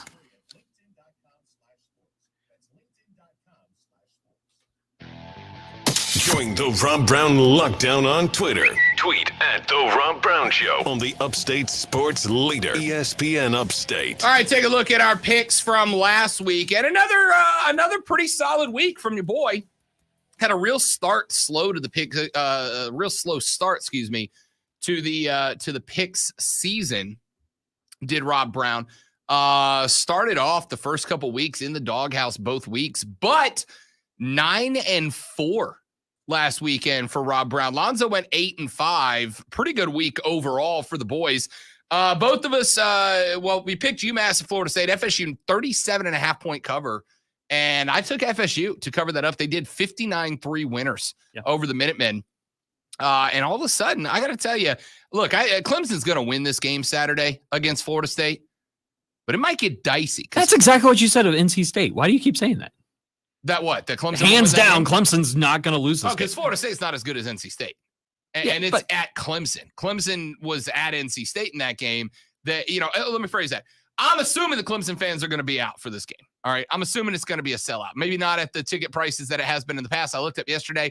I think StubHub, you can get tickets to the upper, it's not a bowl, but the upper stands, the top parts of the upper deck, I guess. I think you can get them like $27 to get into that game. That's a rivalry game, man. That's a rivalry game. Yeah. Clemson ought to win this game, but FSU closed the gap. We're going to make that pick coming up in just a few minutes. Ohio State, minus 21.5 points against Indiana, end up blowing the Hoosiers out 54-7. So Rob and Lonzo both get a dub on that one. Both took an L in OU Kansas. How about the slow start for Oklahoma, man? Kansas made it interesting for a while. Oklahoma played so stupid. I couldn't believe what they were doing. And then that weird handoff that they had to review, I've never seen I have not either. that before. I was like, what are you doing? Yeah, have not either. Oklahoma was a 38.5-point favorite. They ended up winning 35-23. An L for both Rob and Lonzo. Tennessee was at Alabama. Bama, 25.5-point favorite. Took them late into the game to claw their way out of that one, but 52-24 win gives a barely cover. Yeah. Rob and Lonzo both get a dub. They're also a two-way dub for South Carolina at Texas A&M. The Aggies, 19.5-point favorites. They end up winning 44-14 over the Gamecocks. Neither one of us could bring ourselves to pick South Carolina in that one. 44-14, and all 14 for South Carolina came late in the game against the Aggies' backup defense. So really probably more of a 44-0 game. First game this year that I've looked at South Carolina and went, no, the optimism is fading rapidly. LSU was at Ole Miss. The Rebels were a 12.5-point favorite. Rob took LSU to be just inside of that mark. They were just outside of it. So an L for Rob Brown, a win for Zoe, who took the fighting Lane Kiffins. Clemson at Pitt. Pitt was a 3.5-point favorite, and boy, they could have been a 7-point favorite. They win by 10, 27-17 over the Tigers, but both Rob and Lonzo picked Pittsburgh to cover up 3.5, so a pair of wins on that one. In the NFL, Denver, Thursday nighter against Cleveland. Cleveland had a rash of injuries and problems. Had to start, who'd they start? Cade, what's his face? I've completely blanked on his name now.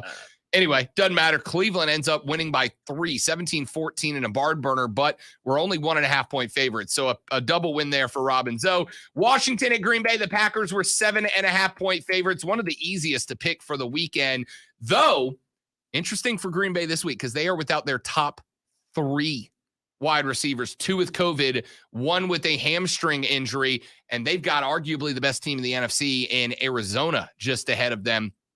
That pick will be coming up in a minute, but 2 wins for Rob and Zoe there. Chicago at Tampa Bay. Rob takes home the win, a blowout, 38-3. Brady's Bucks kill Justin Fields and his Bears. Lonzo with the emotional pick of Chicago to cover. It did not work out for him. So a dub for Rob and an L for the great one. Houston at Arizona. The Cardinals, 14.5-point favorites. They decimate the Houston Texans. Both of us took them to do just that. Cover at 14.5. They win 31-5 in that one. So a double win there. Double loss for us in the New Orleans-Seattle game. New Orleans, 3.5-point favorites. They win by 3. Yeah. Just missed the cover. If that game doesn't happen in the rain, I think probably the cover takes place. So we both eat an L. I'm going to blame it on the rain that was falling. Double L there for Rob and Zoe. Carolina, 3.5-point favorites at the New York Giants. And oh boy, howdy, was Vegas off on that one as the G-men wreck the Panthers 25-3. 9-4 on the week for Rob Brown, 8-5 for Lonzo. That brings me to 58-39 against the spread on the year. Good for 60%, which is kind of the baseline expectation for a respectable handicapper.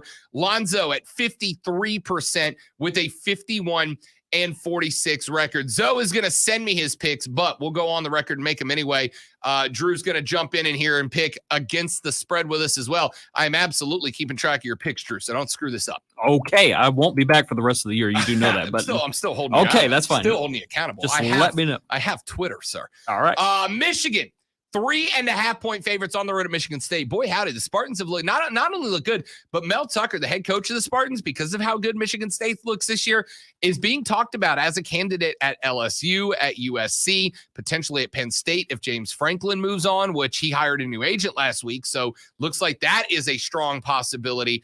Michigan, 3.5-point favorites on the road after a good win for the Wolverines last weekend. Drew, I'll let you bat leadoff, man. Who you got, Sparty at home or Big Brother Michigan on the road? One key of life that I have learned is do not bet on the Spartans. They have burned me one too many times. I can't bet on them. I'm going with the Wolverines to cover the spread. Wolverines to cover the spread. I'm gonna go on a limb here. I'm gonna take Michigan State. They are at home and it's only 3.5. They can still lose this game.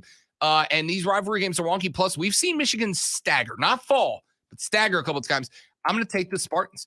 Iowa State is on the road down, almost heaven, West Virginia. The Cyclones, 7.5-point favorites. So, Drew, they got to win by 8 or better. I am I want to say 5-1 picking against the spread for West Virginia. I'm going to ride the Mountaineers. I'm either going to have a Buster Bank weekend this weekend. I think I'm going to take the Mountaineers to be inside of 7.5 against Iowa State at home. I don't see it. I think the Cyclones take care of business and win by 14. All right, Iowa State says Drew. Miami is at Pitt. This Pitt team coming off of a win over the Clemson Tigers at home by 10. They've got Miami coming to the house this weekend. The Canes finally got it done, beat a respectable NC State team last weekend. Miami needs to be inside of 9.5. Drew, who you got? Ooh, 9.5. Okay. I had Pitt winning by 10, so I'm going to go with Pitt. I think they are a scoring machine. I think they're going to get back on track. I think they were playing a disappointing offense against Clemson. They were averaging around 40 points and only scored 20 points offensively. Their defense, of course, had that scoop and score of the shuttle that they intercepted for the pick six. What was that? Well, it was rough. I mean, here's the thing you have to understand about Pitt is they are a gambling team. They go all in on that play calling and when they blitz and stuff. So if you have that kind of play call, it's just not going to work. I think the best play calling Clemson could have done is just keep rolling DJ out to his right. And if he happens to have room to run, but you cannot go up the middle over and over again in a kind of designed run, Pitt would just either have it all swallowed up or would gamble to go total coverage and there would be something there. But I think Pitt will know what it's doing. And man, if Pitt did not have that stupid loss at the beginning of their season, we might be talking about them the same way we talk about Cincinnati. They are a great team, in my opinion, offensively. Defensively, they still have some work out.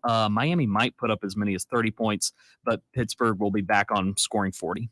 I've got Pitt as well. Pitt's going to run Miami. They're going to run Miami out of the building. All right. Listen, I'm not worried about a hangover in this one.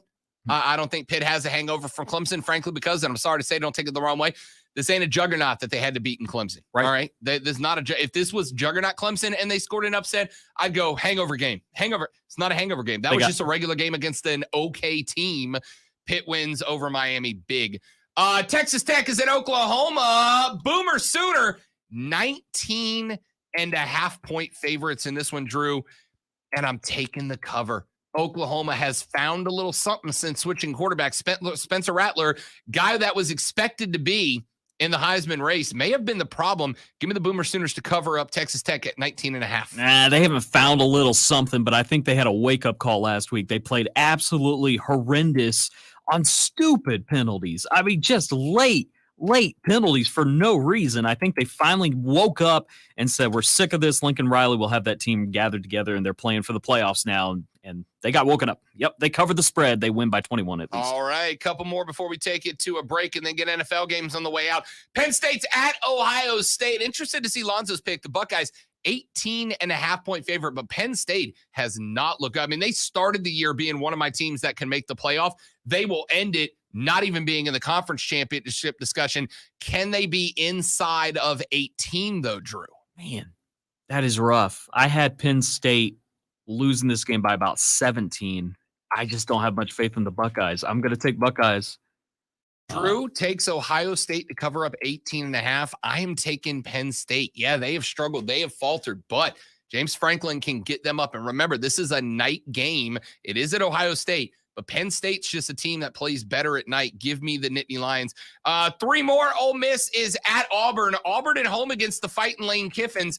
2.5 point favorites are the Tigers here. That's so stupid. Why are they favored? Ole Miss is the better team, and Auburn played LSU a lot closer. So I just think Ole Miss is by far the better team as they beat LSU way better last week. Ole Miss is going to score a lot of points. Keegan, I love you, dog. I got the Lane Kiffins. Georgia, 13.5 point favorites. Remember, this is a neutral site game. This one's in Jacksonville, the worst city. The armpit of America will host the world's largest outdoor cocktail party that's not called that anymore. Georgia's got to win by 2 touchdowns or better. Drew, who you got? This is a tough one. I think it could be a gotcha game for Georgia, but on the other hand, we don't know what Florida team's going to show up. Are they going to score 42 points? I don't think so. Georgia's defense is going to show up big and make a statement. I take Georgia. Easiest game to pick all week. Georgia runs away with this 24 point game, 24 point win for the Dogs. And then we wrap it all up. Drew, FSU at Clemson. Clemson line sitting currently at 9.5. Clemson's got to win by 10 or better. Who you got? No, they do not win by 10 or better because they haven't scored 21 plus points all year against an FBS team. No, No, FSU scores 17 points. Clemson scores 21 points. That will be the final. Fine with the pick, fine with the score. Give me FSU to cover up 10 or 9.5, but lose outright. Clemson wins the game, but not by much. Right. Not by much. All right, quick break. We come back. NFL picks on the flip side. I'm Rob. He's Drew. It's ESPN Upstate. We'll have to...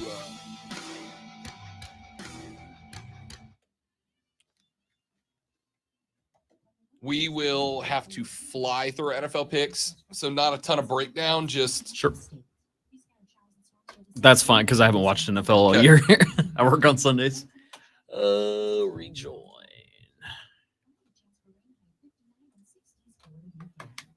Cool.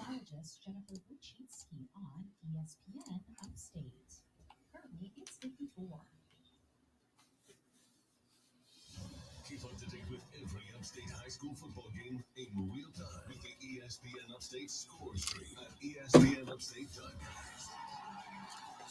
Set up a profile, create your feed, and follow your favorite teams. Know when the big plays happen and when the games go viral. The ESPN Upstate score stream. Get all the high school football scores in one place at ESPNUpstate.com.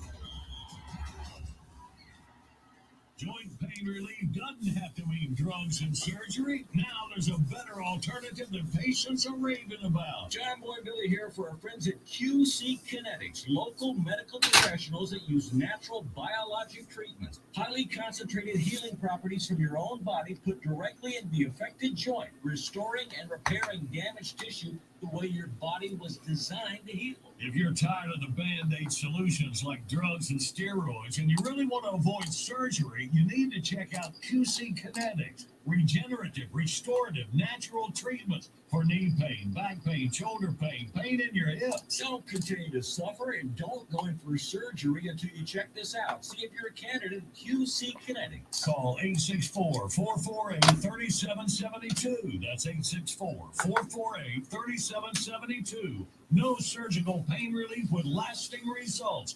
864-448-3772. I struggled with symptoms like frequent gas and stomach pain for years. I was bloated all the time with daily diarrhea. At first, I thought it was what I was eating. I kept thinking it was stomach issues. So I did my research and talked to my doctor, and we finally uncovered the truth. It was actually EPI. Exocrine pancreatic insufficiency, or EPI, is a condition where your pancreas is unable to help break down your food. It can lead to symptoms like diarrhea, gas, bloating, stomach pain, unexplained weight loss, and oily stools. And EPI symptoms can be confused with those of other common digestive conditions, like irritable bowel syndrome, Crohn's, and celiac disease. So getting to the right diagnosis meant being more open about the severity of my symptoms and how often they were happening. But there's good news. EPI is manageable, so don't wait any longer. Use the symptom checker at identifyepi.com and schedule a visit or call with your doctor to ask, could I have EPI? Sponsored by AbbVie. This report is sponsored by Bojangles. It's go time. Some folks say, don't call it a comeback. But when the sizzling, savory... Don't call it a comeback. Oh, God, I got Todd's name up still. Two of them for just $5? Go ahead. Call it a comeback. It's bow time. Keegan has just grabbed the title of mayor of Chattown. Yeah. I was saying elections aren't till November 2nd, but I mean, he's the only one voting. So right. I know. It's easy to win an election when you're the only one voting. Yeah.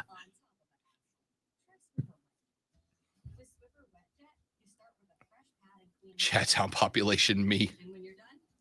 I mean, technically, Drew and I are here. We can just actually talk.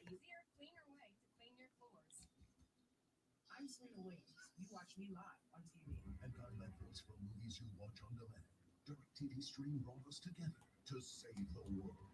Maybe not save the world, but DirecTV Stream does bring your live and on-demand favorites together. Your favorites together. I just said that. She just said that. Introducing DirecTV Stream, the best of live TV and on-demand with no annual contract. Get your TV together at DirecTV.com. Requires high-speed internet compatible device. Content varies by package and location. Restrictions apply. Lowe's Provember event is back, and we're thanking pros like you all month long. So when you become a Pro Loyalty member, now through November 24th, you'll get a welcome kit via mail, Lowe's bucket included. It's all part of Pro Memory, going on online and in stores. Lowe's, the new home for pros. New accounts only. More terms and conditions apply while supplies last. Visit Lowe's.com/pro-loyalty for details. U.S. only. Welcome to AutoZone. What are you working on today? So it's about time for an oil change. We've got what you need.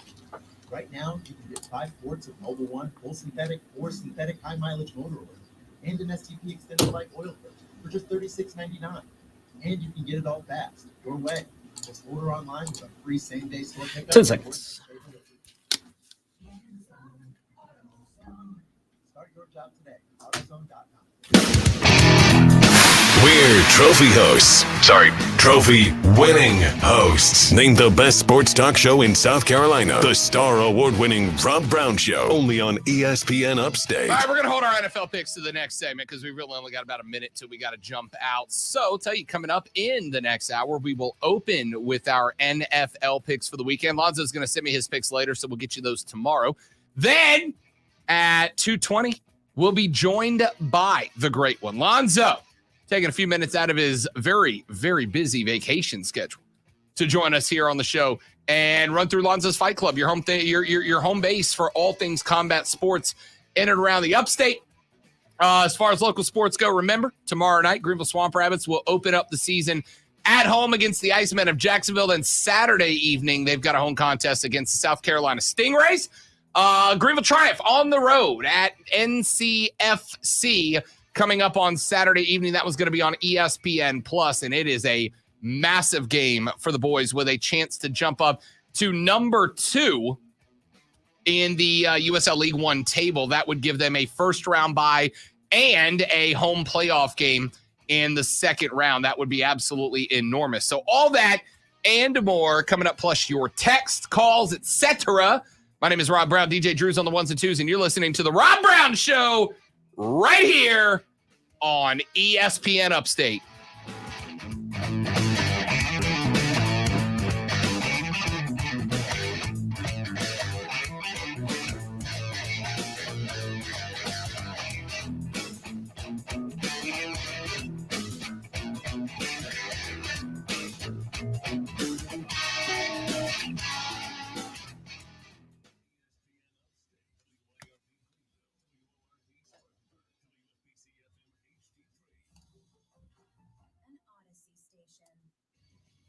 AutomotiveMap.com presents the Sports Flash on ESPN Upstate. Pass to McDaniels, 3 on the way from the wing. It's good. Get an assist to the reigning Rookie of the Year. And dial up another Lowe's drilling 3-point shot for Jalen McDaniels. The action on the Hornets Radio Network, 120-111, the victory at Orlando. The Hornets are 4-1 with the win. 31 points for Miles Bridges in the victory. The Hawks beat the Pelicans 102-99. Atlanta 3-1 with the win. The Pelicans dropped to 1-4. Atlanta rallied back after trailing 33-19 after the first quarter. Trae Young with 31 points. The World Series tied at 1-1. Houston with a 7-2 win over Atlanta last night. Jose Altuve homered in the 8th. Jose Urquidy struck out 7 over 5 innings. Houston jumped on Atlanta starter Max Fried. He gave up 5 runs on 7 hits over 5 innings. ESPN Upstate is your home for Burns Rebels High School football play-by-play every Friday night at 7 o'clock. That's the Sports Flash. I'm Chuck Sanders on ESPN Upstate. Keep up to date with every Upstate high school football game in real time with the ESPN Upstate score stream at ESPNUpstate.com. Set up a profile, create your feed, and follow your favorite teams. Know when the big plays happen and when the games go viral. The ESPN Upstate score stream. Get all the high school football scores in one place at ESPNUpstate.com. Have you heard the Rob Brown Show? Matt Hardy from All Elite Wrestling joining us here on the Rob Brown Show. Matt, we have watched you as a professional wrestler reinvent yourself time and time again. For you to be able to constantly reinvent yourself and tap into that creative side of yourself and have the freedom to do it with AEW, how much does that make you continue to love this business? For me right now, that's the most fun part of this business. That makes me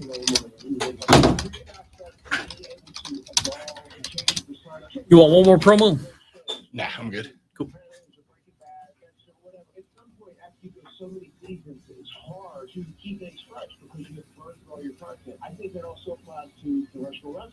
between your characters, you might be super hot for a couple years, but then by that third year, that fourth year, you're doing the same thing. It's hard in going new directions. It's hard to keep people excited. So you have to constantly evolve. Bill Spartanburg. Catch the Rob Brown Show weekdays noon to 3 on ESPN Upstate. Warning. And check this out. You're on official Rob Brown lockdown. Represents being real. Yeah. Real, unfiltered sports talk. Manufactured locally for the Carolinas. Lockdown. This is the Rob Brown Show. Yeah. Only on ESPN. ESPN Upstate. All right, here we go. The Rob Brown Show is on ESPN Upstate. Rob, DJ Drew filling in for the great one, Lonzo, but Lonzo will be joining us coming up in the next segment for Lonzo's Fight Club, your home for all things combat sports here in the Upstate. Let's get to our NFL picks. So we've given you our college picks for the weekend. I am taking Michigan State to be inside of the 3.5 against Michigan. Drew has got the Wolverines. Iowa State's -7.5 at West Virginia. I'm taking the Mountaineers. Drew taking Iowa State. Miami is at Pitt. Pitt 9.5-point favorites, and we both got them to cover. FSU at Clemson. Clemson 9.5-point favorites. Drew and I both picked them to win, but not cover 9.5. Texas Tech is at Oklahoma. That's a 19.5-point spread with the Sooners' favor. We both got Boomer Sooner to roll over Texas Tech. Penn State at the Buckeyes. Ohio State 18.5-point favorites. I've taken the Nittany Lions to get it together and compete, not win, but be inside of 18.5. Drew taking the Buckeyes to cover up 18.5. Ole Miss is at Auburn. Auburn 2.5-point favorites in this one. Drew and I both taking the Fighting Lane Kiffins. Georgia 13.5-point favorites. Neutral site game against Florida in Jacksonville, and we're both taking the Dogs to cover that one up. Let's get to the National Football League. Green Bay is at Arizona, and this one is interesting because Green Bay is going to be without their top 3 wide receivers. Devontae Adams went on the COVID list. Lazar is on the COVID list now, and Scantling is now out with a hamstring injury. They've decided not to activate him to give him another week to get better. So Aaron Rodgers going up against Arizona and Kyler Murray without his top 3 wide receivers on the board. They are going practice squad depth. The Cardinals 6.5-point favorites in this one. Look, Aaron Rodgers is really good. Got to have somebody to throw the ball to that's not on the practice squad. Give me Kyler Murray to cover up 6.5. The Cardinals win this one big, which is a shame because this should have been a highlight match. This should have been a potential NFC Finals showdown. Instead, Arizona's gonna. I think they're gonna kill Green Bay, to be honest with you. It's interesting that it's Thursday night football, which tend to be lower scoring games. You got a shorter week to prepare and a lot of things going on with both teams. So I think with a little bit lower scoring, I think the Packers pull within 3 points and make it more of a game than most people realize. Arizona's not going to go undefeated this year. This could be one of those gotcha games. I think Arizona does win personally, but I'm still going with Green Bay to cover the spread. Green Bay covers, says Drew. All right, that's going to be a good one tonight. Carolina is at Atlanta. The Atlanta Falcons 2.5-point favorites. You get 3 for being at home, so they think these two teams are pretty much level match. Drew, I'm sorry to say I got no faith in the Panthers right now. I mean, they couldn't even get it against the Giants in New York. I don't see them going into Atlanta, but of course, the fact that I'm betting on an Atlanta team means they'll choke. So congratulations in advance to the Panthers for the win. But in order to make that happen, I will take Atlanta 3 or better against the Carolina Panthers. All right. The fact that you took Atlanta is a lock for me. Here's the one thing about the Falcons I will say is they were absolutely horrible on 3rd and long, at least at the beginning of that game. The Giants against the Panthers look great on 3rd downs, especially 3rd and long. So if the Falcons are not able to convert those 3rd and longs like the Giants were, then it looks like, to me, the Panthers are able to control that game a lot better defensively, set themselves up for some field positions, some long field goals, and able to keep the Falcons from scoring altogether is the hope. So I'm going with the Panthers. All right. Panthers, says Drew, on the road.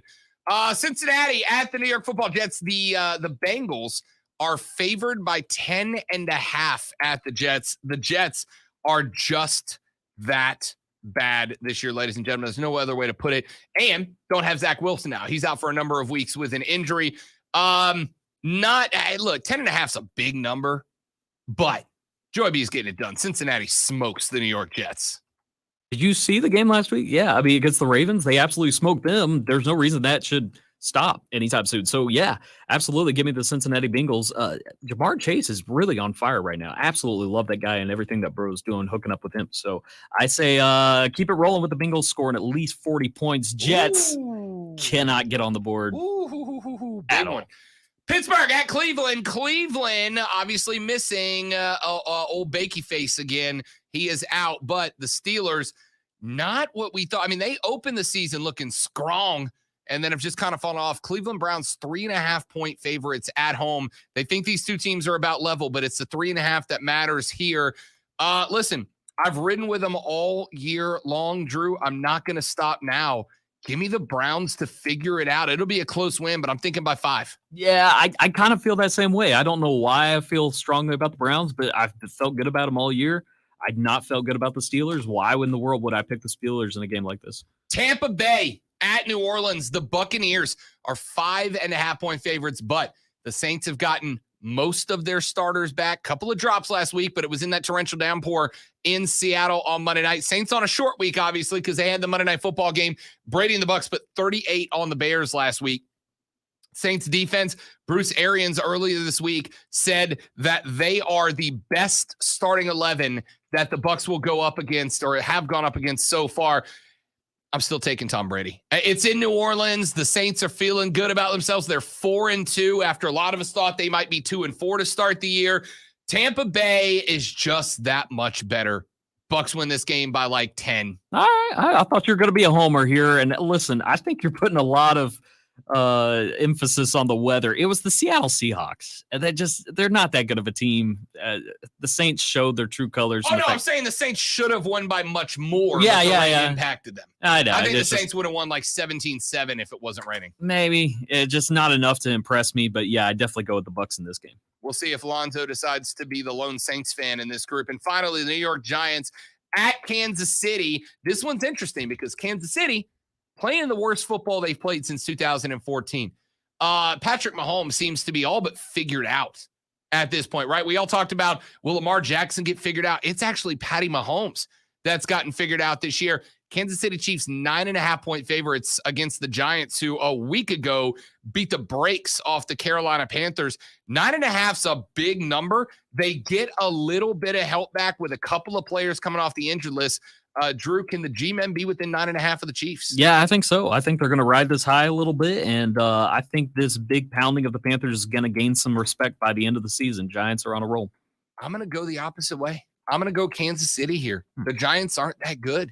All right. The Panthers are just that bad right now. It was a good win, but it was at home. They got to go to Kansas City, which, we'll see how it goes this weekend.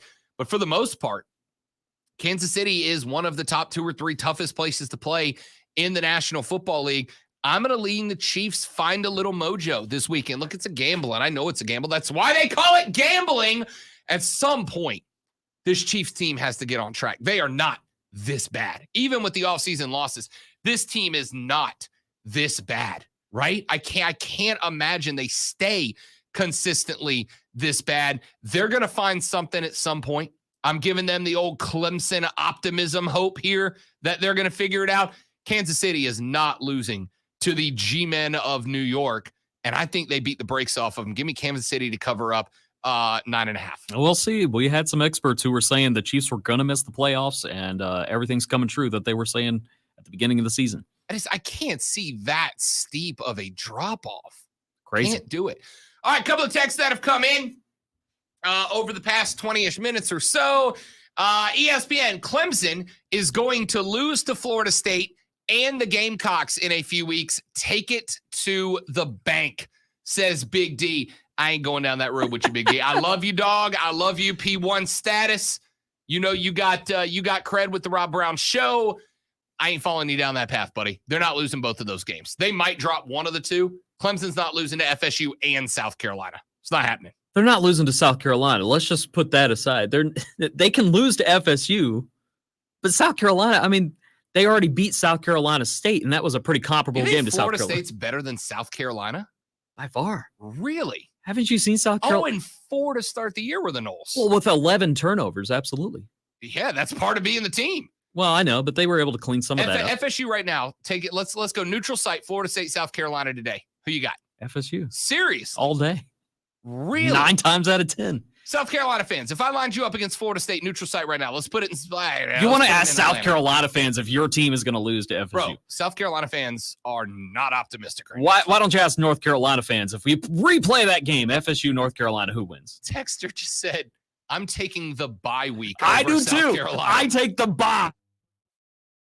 Wow. Look, I'm not trying to be mean here. It's just a down year. It's one of those years that they're discouraged. And I got to tell you, for somebody who's not trying to, you're pulling it off. Well, I mean, when they got absolutely beat by Texas A&M, everybody was just saying, this is awful, this is awful. It was Texas A&M that beat an Alabama team. Yeah. I mean, you cannot be all discouraged about that. You should focus totally on Missouri. Missouri is the team that's comparable to your team. You did a great job beating Vanderbilt, and I'll give you that win, but you are comparable to Vanderbilt, and you're not good. To say Vanderbilt is better than FSU is what you're basically arguing right now. All right.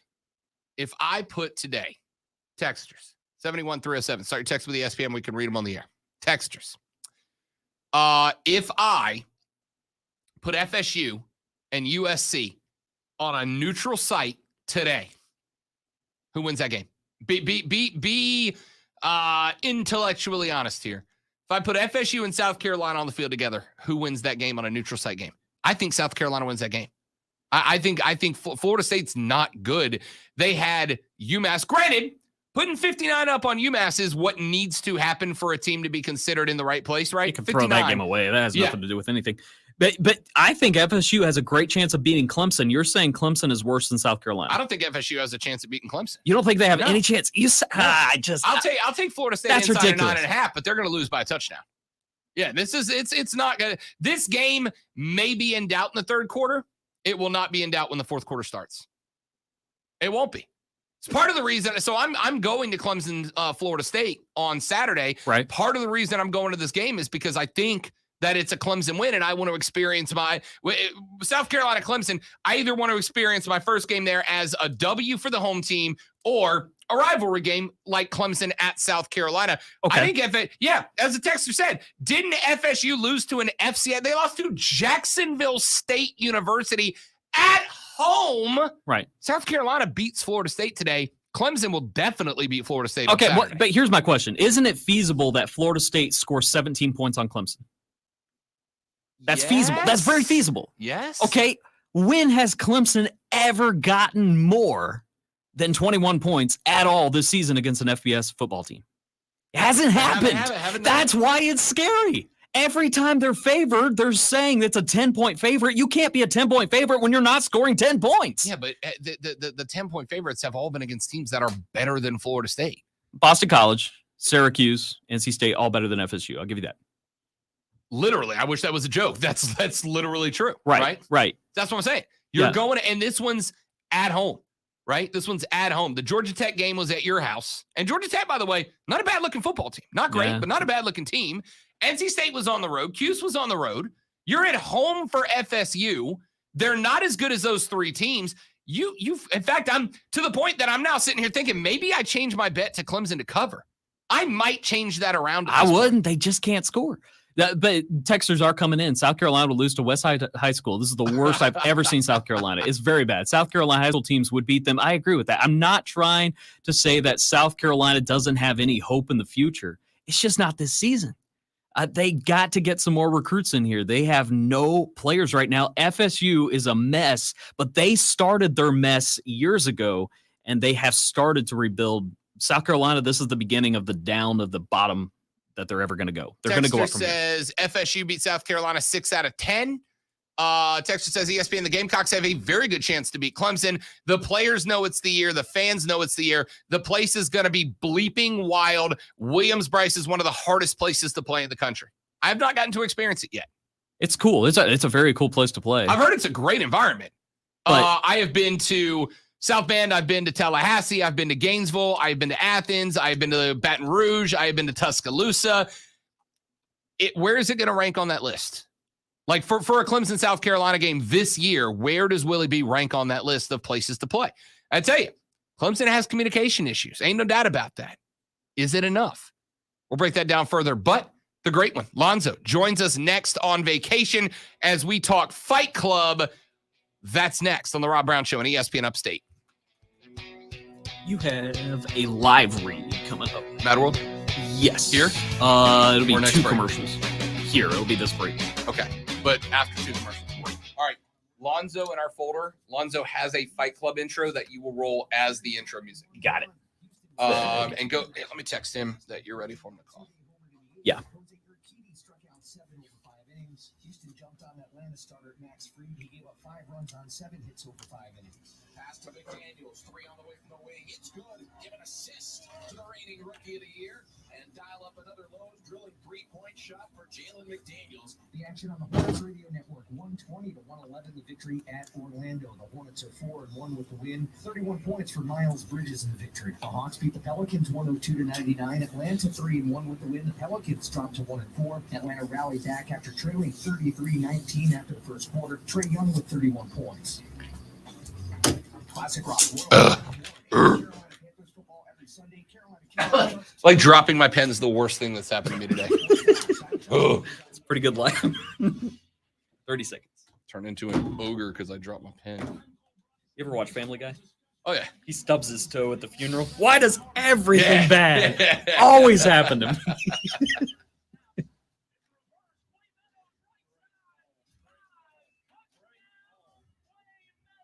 All right. Fight Club segment. You ready?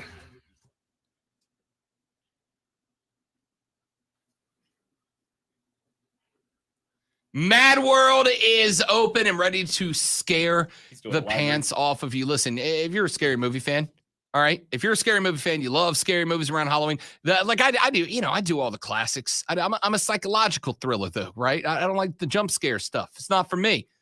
Mad World is everything you want it to be. Do they have the jump scares? Yes. Do they torture you psychologically? Yes. That's why every year it is voted the #1 haunted attraction in the state of South Carolina. That's why every year it is voted one of the top 10 haunted attractions across the United States. And this year it is bigger, better, badder, and scarier than ever before. This year they have more actors than ever before, more scenes than ever before, more technical effects and special effects than ever before. Mad World, if you are a Halloween fan, is where you need to be. But trust me on this. Don't go just show up. You'll be waiting in line because it's that popular. Instead, go to madworldattractions.com, madworldattractions.com. Buy your tickets, reserve your spot in line, get yourself a time. So when you show up, you're in and you get to experience the most incredible Halloween attraction in the area. Go to madworldattractions.com, madworldattractions.com. It's the 2021 version of Mad World.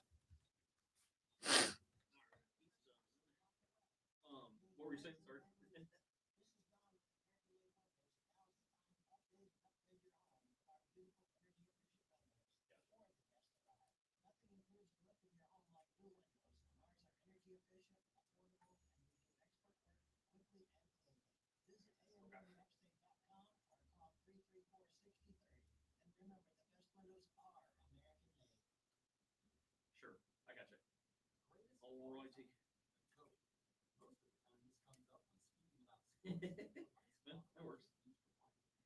Cool. Very nice. Glad you can see me. All right, I'll put you on hold.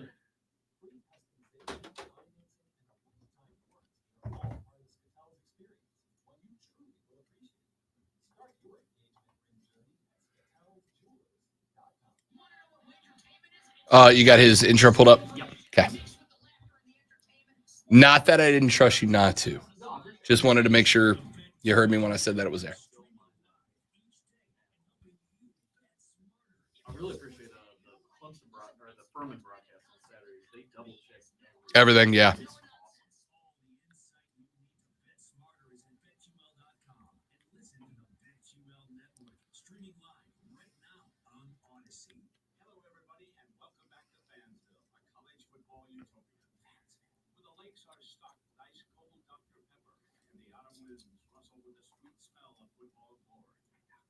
It's a land flowing with onion dip.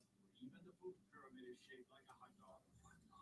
every yard gained is a yard worth celebrating, and every celebration is beyond acceptable.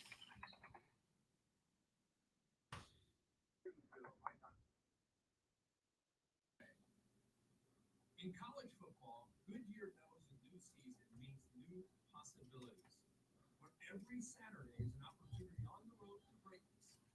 No matter if you're out there playing your hardest or cheering the loudest from the sidelines, tailgating in the parking lot, or your favorite spot to watch the game, Goodyear knows passion is what drives us forward all the way to the playoffs.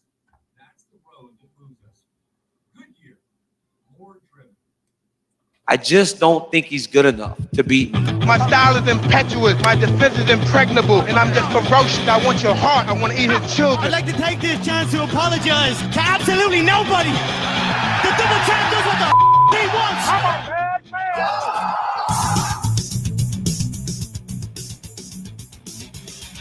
man. Welcome into the Fight Club, where even when I'm on vacation, I still show up bathed in blue. If you check out the StreamYard stream right now, because we're bringing the bruises, we're bringing the pain. That's what we do here in the Fight Club.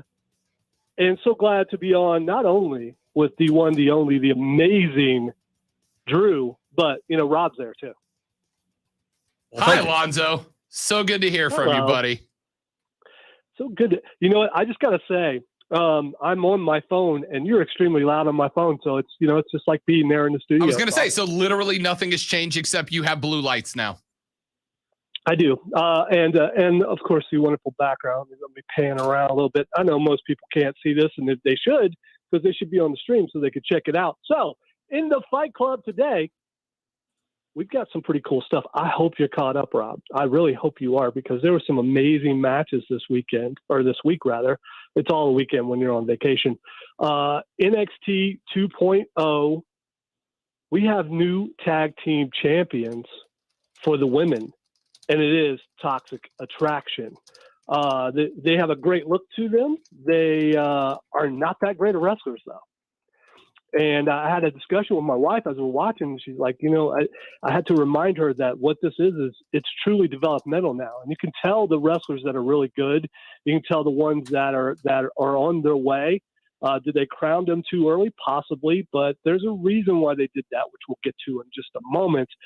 But the ladder match was brutal. I don't know if you saw it, but Io Shirai just got totally destroyed coming off the top of a ladder and just ragdolling off of another ladder. It was scary.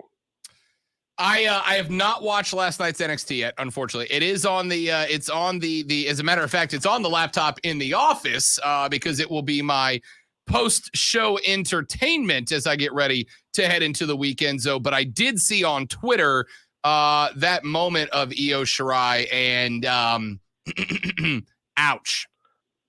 Yeah, and, this is someone who's used to that sort of thing, I guess, if you can get used to it, because, she is the genius of the sky. Not so genius when she hit that ladder, though. It looked really painful. All right, speaking of a reason why Toxic Avengers. I'm here for it. Yeah, the remake with Peter Dinklage. I don't know if you knew about that, but that is coming.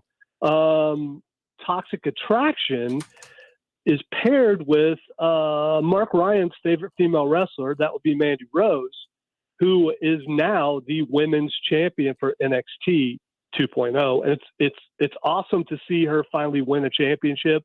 It's been coming for a while. And the fact that now that these three women have all the gold, it's going to be interesting to see what they do with this. Mandy Rose has been her and Liv Morgan are the two, I think, Zoe, that it's been interesting because I like the OG Mandy Rose. Then they kind of had the bombshell Mandy Rose phase, which is, it's a little played for me. But what she's done on NXT has been really good because it's kind of channeled all of that frustration of never really getting the opportunity at the next level to make something happen. And now she gets to call herself a champ, even if it is, quote, at developmental, end quote. Very, very happy for Mandy Rose that she finally got the opportunity to have a belt. And the final match of the evening, which was something that we really, really wanted to see for a while, as I actually spilt drink. So I'm going to talk as I move stuff that is getting wet right now. Braun Breaker versus Tommaso Ciampa. And the way that night kind of went, he's thinking, okay, everybody else has won a belt. This is the true switchover. This is 2.0 all the way, all new people, all new belts. But it was not to be because Tommaso Ciampa comes out the victor. But this was one of those matches that you could see at a takeover. You could actually see happening at possibly WrestleMania. It was that good of a match. Braun Breaker, no way this dude stays on NXT. We know who his dad is, and they've just given up. I mean, there are people out there doing the hoop, hoop, hoop, hoop chants out in the audience, and he's doing Frankensteiners. He's doing the Steiner recliner. It's obvious who his dad is. It's obvious who his uncle is, and the pedigree is amazing. This dude is so good. And speaking to my wife, she asked, has he wrestled somewhere else? Because he looks that good. He does. And I don't know if he has or not. I didn't bother researching it because it doesn't matter. No way he stays on NXT 2.0 for very long. The question is, if he moves up, will he be ruined like a lot of other people have been? Can we just go ahead and give Tommaso Ciampa the respect the guy deserves? Like Tommaso Ciampa, especially because he was really the first one that came out and said, look, I'm an NXT guy, right? I don't want to go to the big, I want to stay here. I love doing this. I love doing this at this level, etc. He likes to stay local, do his wrestling right down there by the Performance Center.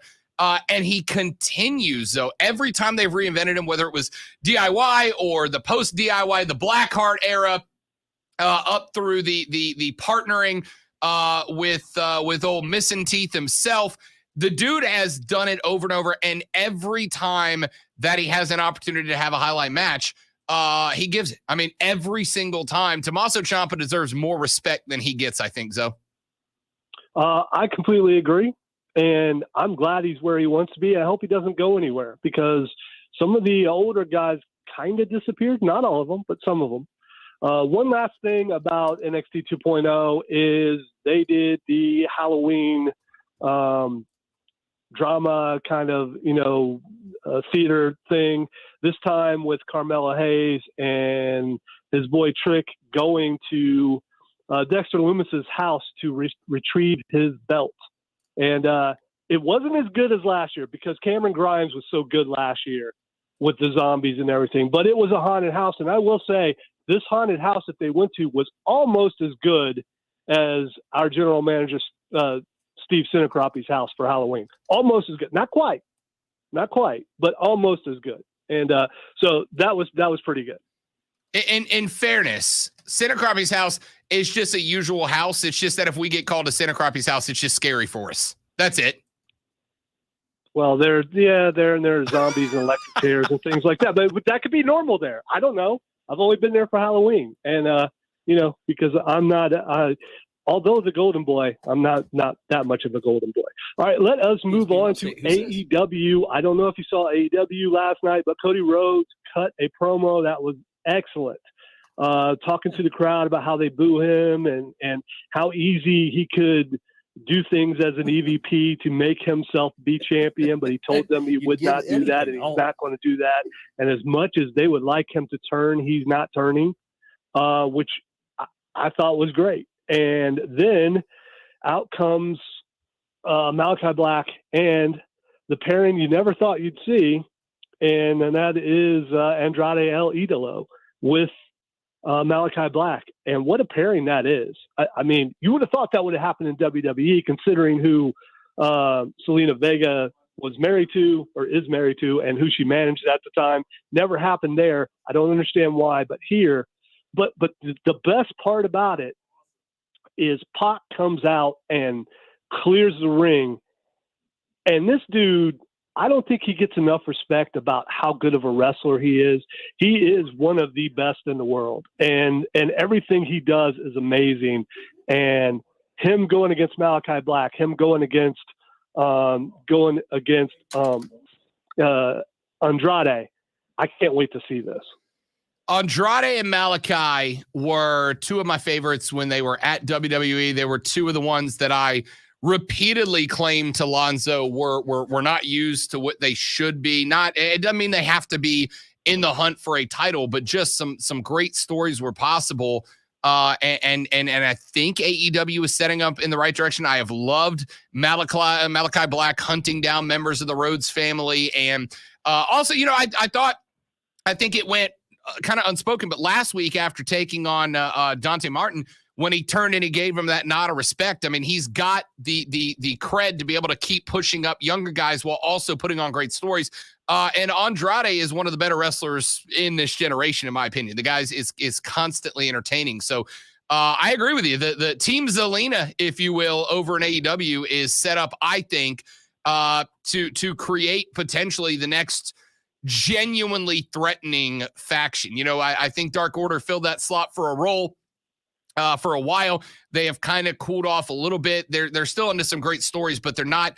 They've almost turned it into as much of a comedy trope as a horror trope.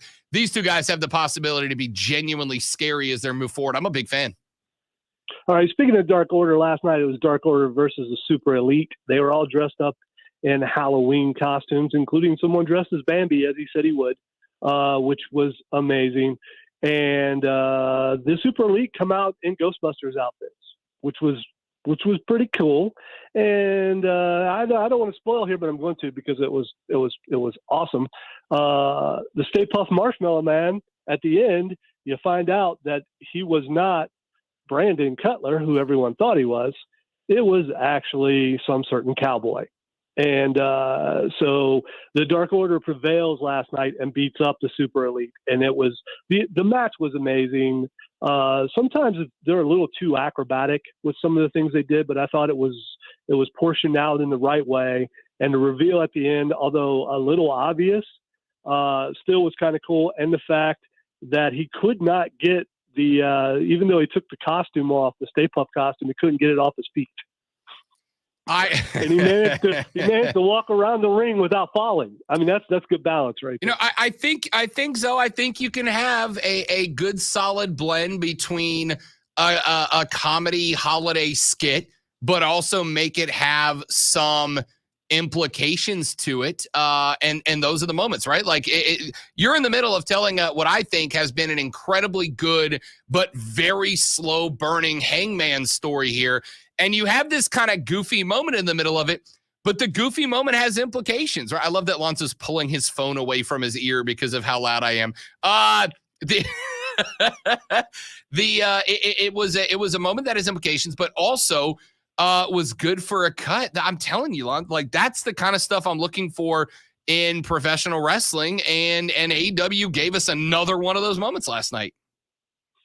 Well, and one last thing for AEW, CM Punk versus Bobby Fish. We're starting to see things die down for CM Punk, which they would eventually as far as all the pops go. But then it turned into a pretty good match. Bobby Fish, a very good wrestler, underused in NXT, and you're seeing what he can do in AEW, although I think he should have won that match. But CM Punk's going to lose eventually when he starts wrestling better talent, which he did when he wrestled Bobby Fish. I hope Bobby Fish doesn't fall by the wayside and ends up in the oversaturation, which I've talked about many times, where there's just so many guys.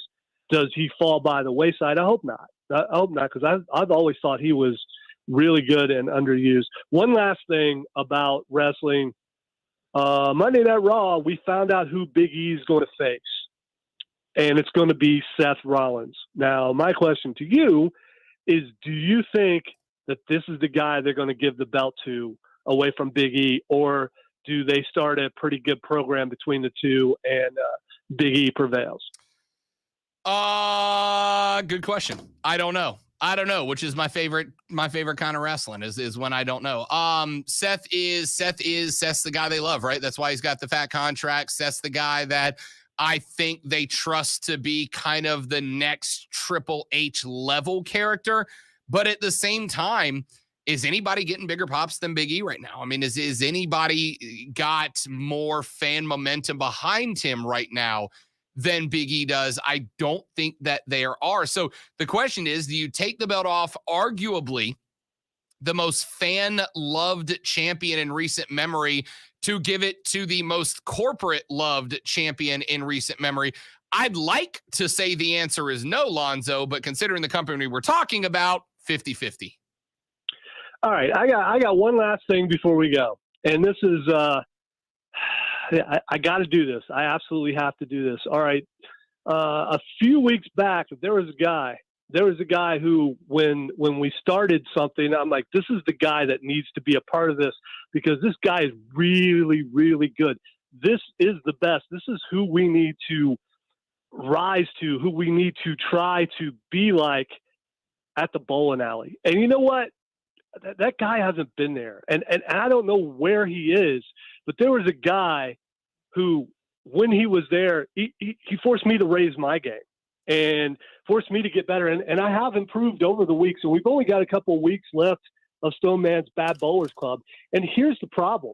All right, that guy, where is he? I don't know where he is.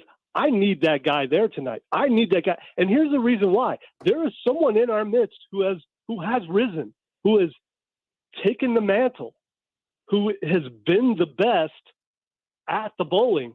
And this guy doesn't belong there. He doesn't belong at the top. He belongs beneath us. That's where he belongs. And I need that champ, that guy with the eye of the tiger to show up tonight and whip that other guy to where he decides he doesn't want to show up for the last week. Where are you, Rob Brown?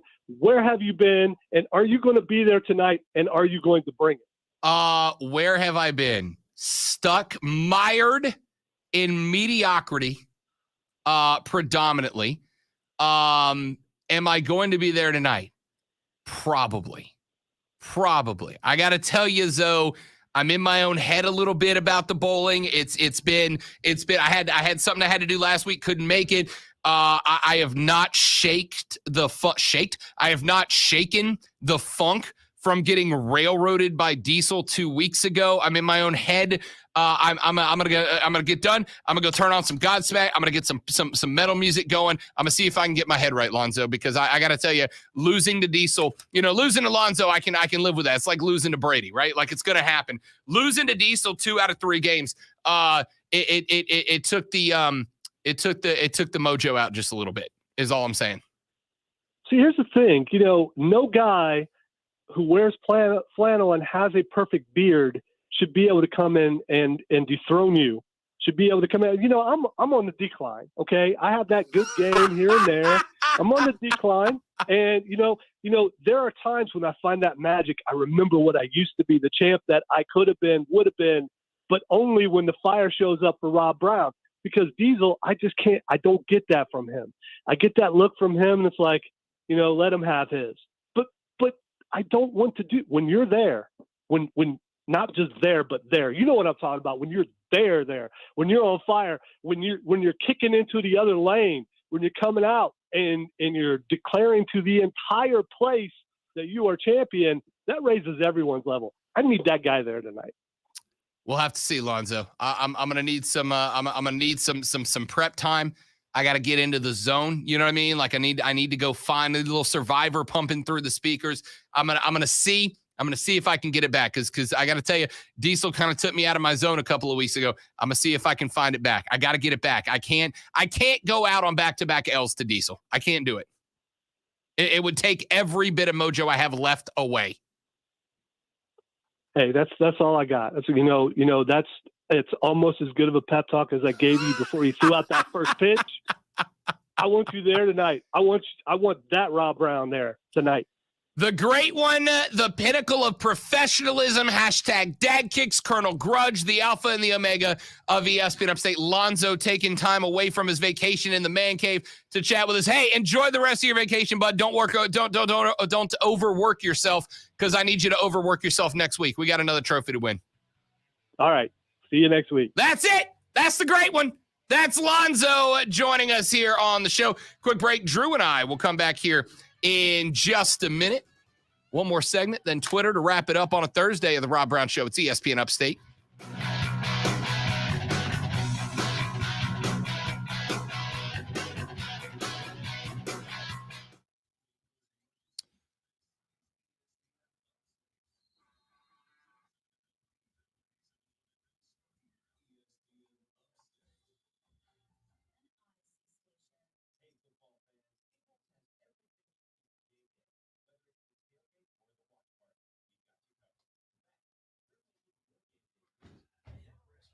Yeah, buddy.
Facebook renames itself Meta to emphasize its metaverse vision.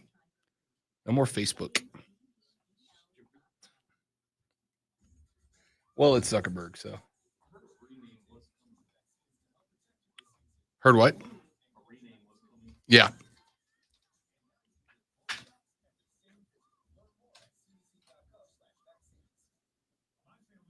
All that money and Mark Zuckerberg chooses that haircut.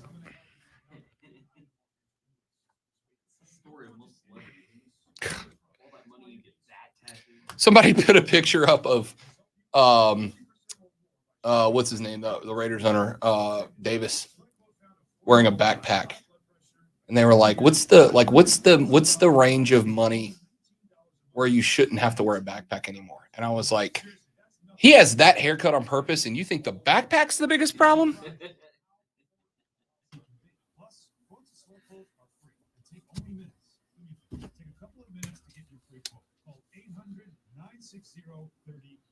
That's 800-960-3030. 10 seconds. Sample policy and carrier ratings at selectquote.com/commercials. Price could vary by health, issuing company, and other factors. Not available in all states. Text us anytime at 71307. Use keyword ESPN followed by your comment. Local sports talk on the Rob Brown Show on ESPN Upstate. By these numbers, 2021 World Series began with MLB already riding its best postseason ratings in 3 years. Postseason games this season averaged 4.4 million viewers. That is up 95% versus last year. There are twice as many people watching postseason baseball this year as last year. Viewership in Major League Baseball's 18 to 34 demographic. That's the one they're keeping an eye on, right? That's the one that they're keeping circled. 18 to 34 male. Why? Because that's the next generation of fans that have money to spend watching the game, right? You have got the lock on the 35 to dead generation because old baseball fans are already there.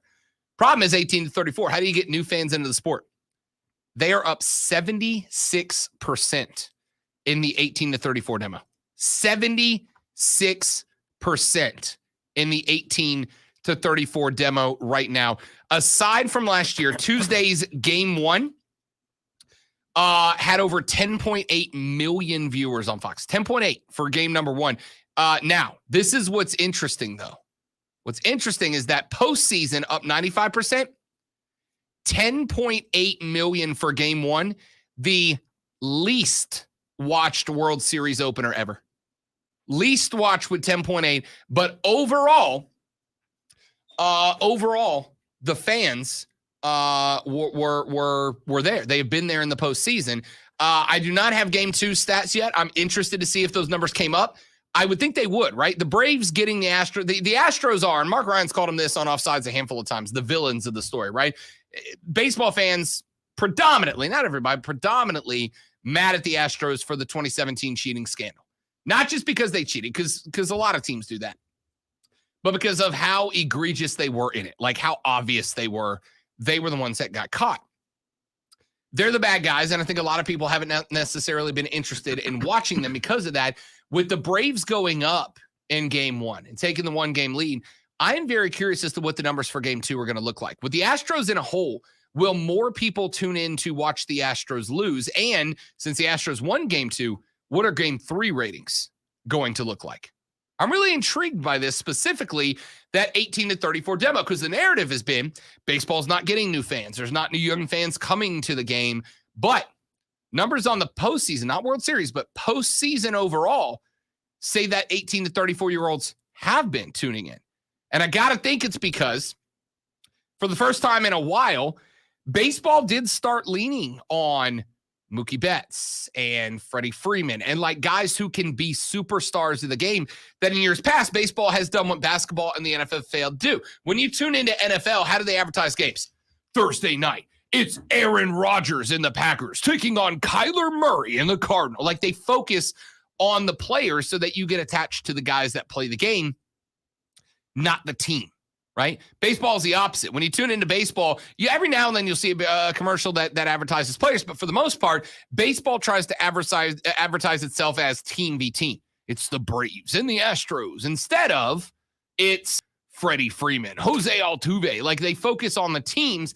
I think you've seen in this postseason, at least the TV networks doing a little bit more to advertise the younger players in the game and attach fans to them. And if that theory is correct, it would show the results working out with a 95% gain in viewership in the overall postseason and viewership in the 18 to 34 demo up 76%. Now, the Braves, I thought would provide a boost, right? They because of the 90s, they were America's team for a while as baseball goes.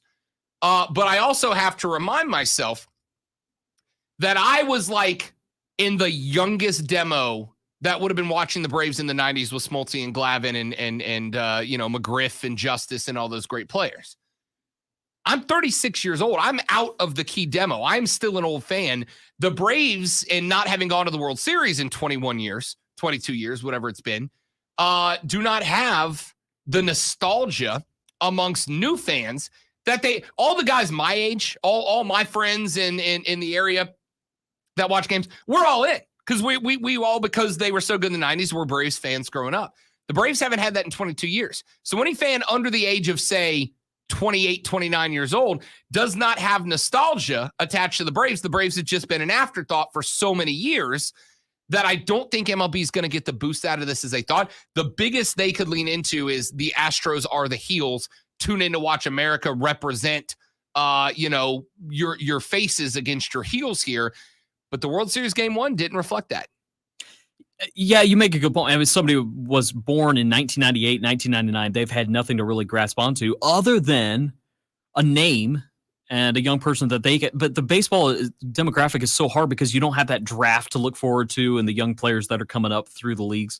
Can you imagine if it was like the White Sox versus Blue Jays, how hard it would be to get that young demographic to tune in to the names that nobody's heard of on the White Sox? That would be incredibly hard. But the Braves, I think, could boost this demographic. At least I expected it to, because we all recognize a few of those big names on there. Fact. All right, let's take a break. We'll come back. Twitter Trending Topics wraps it all up next on The Rob Brown Show and ESPN Upstate.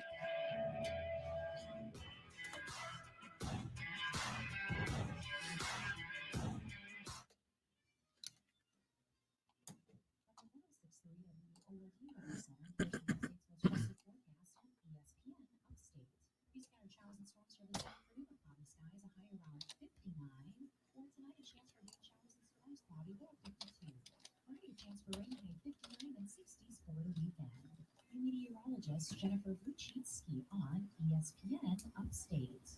Currently, it's 52.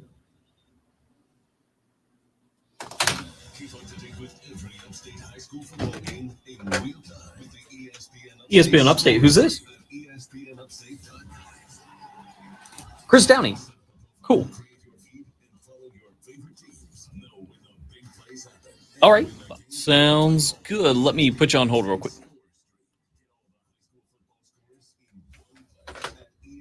Chris Downey. That was the name of my first ESPN manager, or Clemson at the Roar. Really? The manager's name was Chris Downey. So how do you want to do this? Twitter trending topics. What's he want to talk about? I don't know. He said I just had a quick comment. Okay, well, we'll take it real quick. Do we want to do that first or Twitter first? Okay. Let me do a regular rejoin.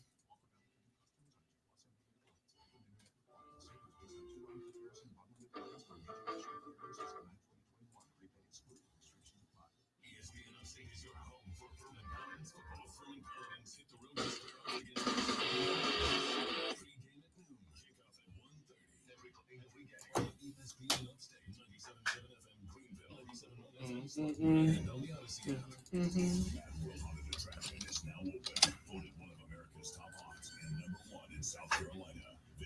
I fix the stream? Nope, I did not. Man, I gotta get better. I'm bad at production today. That down, that up. The mayor of Chattown has left. Oh no. Slow day on the chat today. That's all right.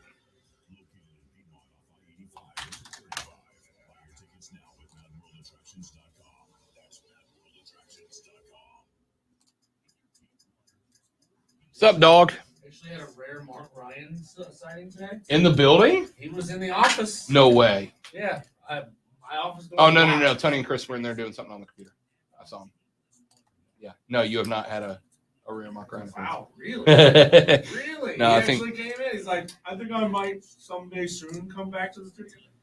It's like, don't come back. Don't come here for like 2 days a week. Don't come here 2 days a week. You're not gonna come here 5 days a week. Versanis MRI clinic isn't operating at max efficiency. Oh, just the DGAF. Need to live that diesel life. Indeed can help her hire great people fast. Indeed you do.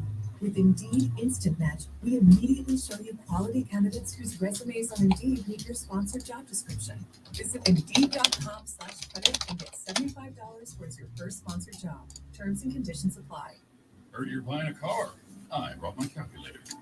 Dad, I already used Capital One Auto Navigator. I found my car online and got pre-qualified instantly. Instead of all that. You know those things impact your credit score. Didn't impact my credit score, Dad. Now I'm going to a dealership for a test drive and to make the purchase. Sounds too easy. No, it's just easy. Capital One, what's in your wallet? Terms and conditions apply. Find out more at CapitalOne.com/AutoNavigator. I'm Pablo Torre, host of ESPN Daily, where every morning we present the best sports story of the day. And ESPN Daily is presented by Supercuts is the perfect way to get a haircut. If you're someone who doesn't have time for a haircut, you just check in on the Supercuts app or you walk in for a quality cut. The highly trained stylist at Supercuts can always give you that fresh cut feeling fast. And it's not just any haircut, it's Supercuts. Check it now on the Supercuts app or on supercuts.com. 15 seconds. Caller's name is Chris. Facebook is changing its corporate name to Meta. Its flagship social network will keep the Facebook name. So we're not changing. Oh. So now I have even less reason to care. He's not messing around. Real, unfiltered sports talk on the Rob Brown Show, ESPN Upstate. All right, let me get Chris in here real quick before we hit Twitter to wrap up the day. Callers go first on the show. Chris, welcome in. The floor is all yours, pal. Hey, Rob Brown. I just had some comments on your viewership. You're talking about the Braves. I think a lot of it too has to do with how a younger generation consumes baseball. And some of the how the deals are made on the broadcast networks, like blackouts. I know for me, I stream a lot of my media, and so to get every single Braves games, a lot of what you have to do is not available through streaming. I think a lot of viewership is up with folks being able to stream the game on YouTube TV, Hulu TV, all your big name streaming companies for the playoffs.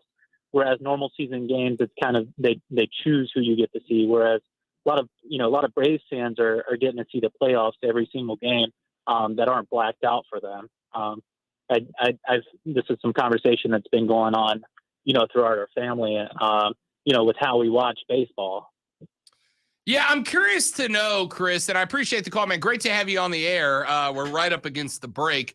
I'm curious to know how the streaming numbers do impact, right? I'm curious as if does Hulu report its numbers of number? Does Fox Sports Go report? Does ESPN Plus, do they report their numbers?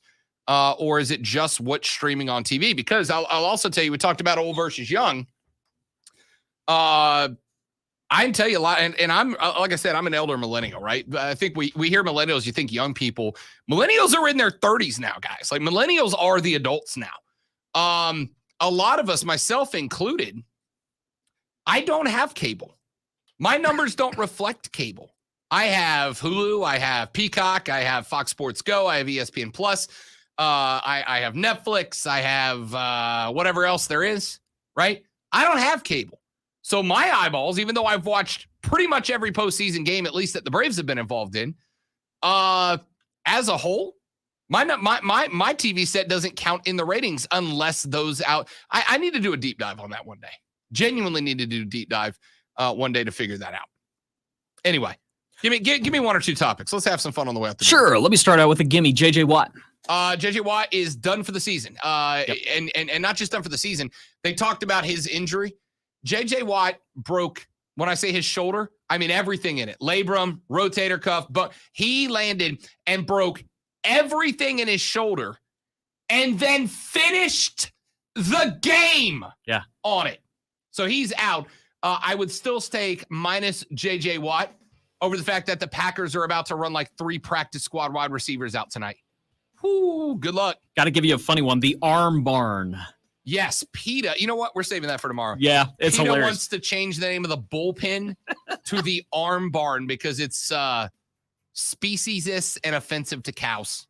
I'll tell you what, tomorrow we'll have a cow on the show for comment. Should we change the name, cow? I'm not even doing that joke. That's it. Mark Ryan and Diesel are up next on Offsides. Have a great day. That's when I screwed up. End of the show. See you tomorrow. Later, brother.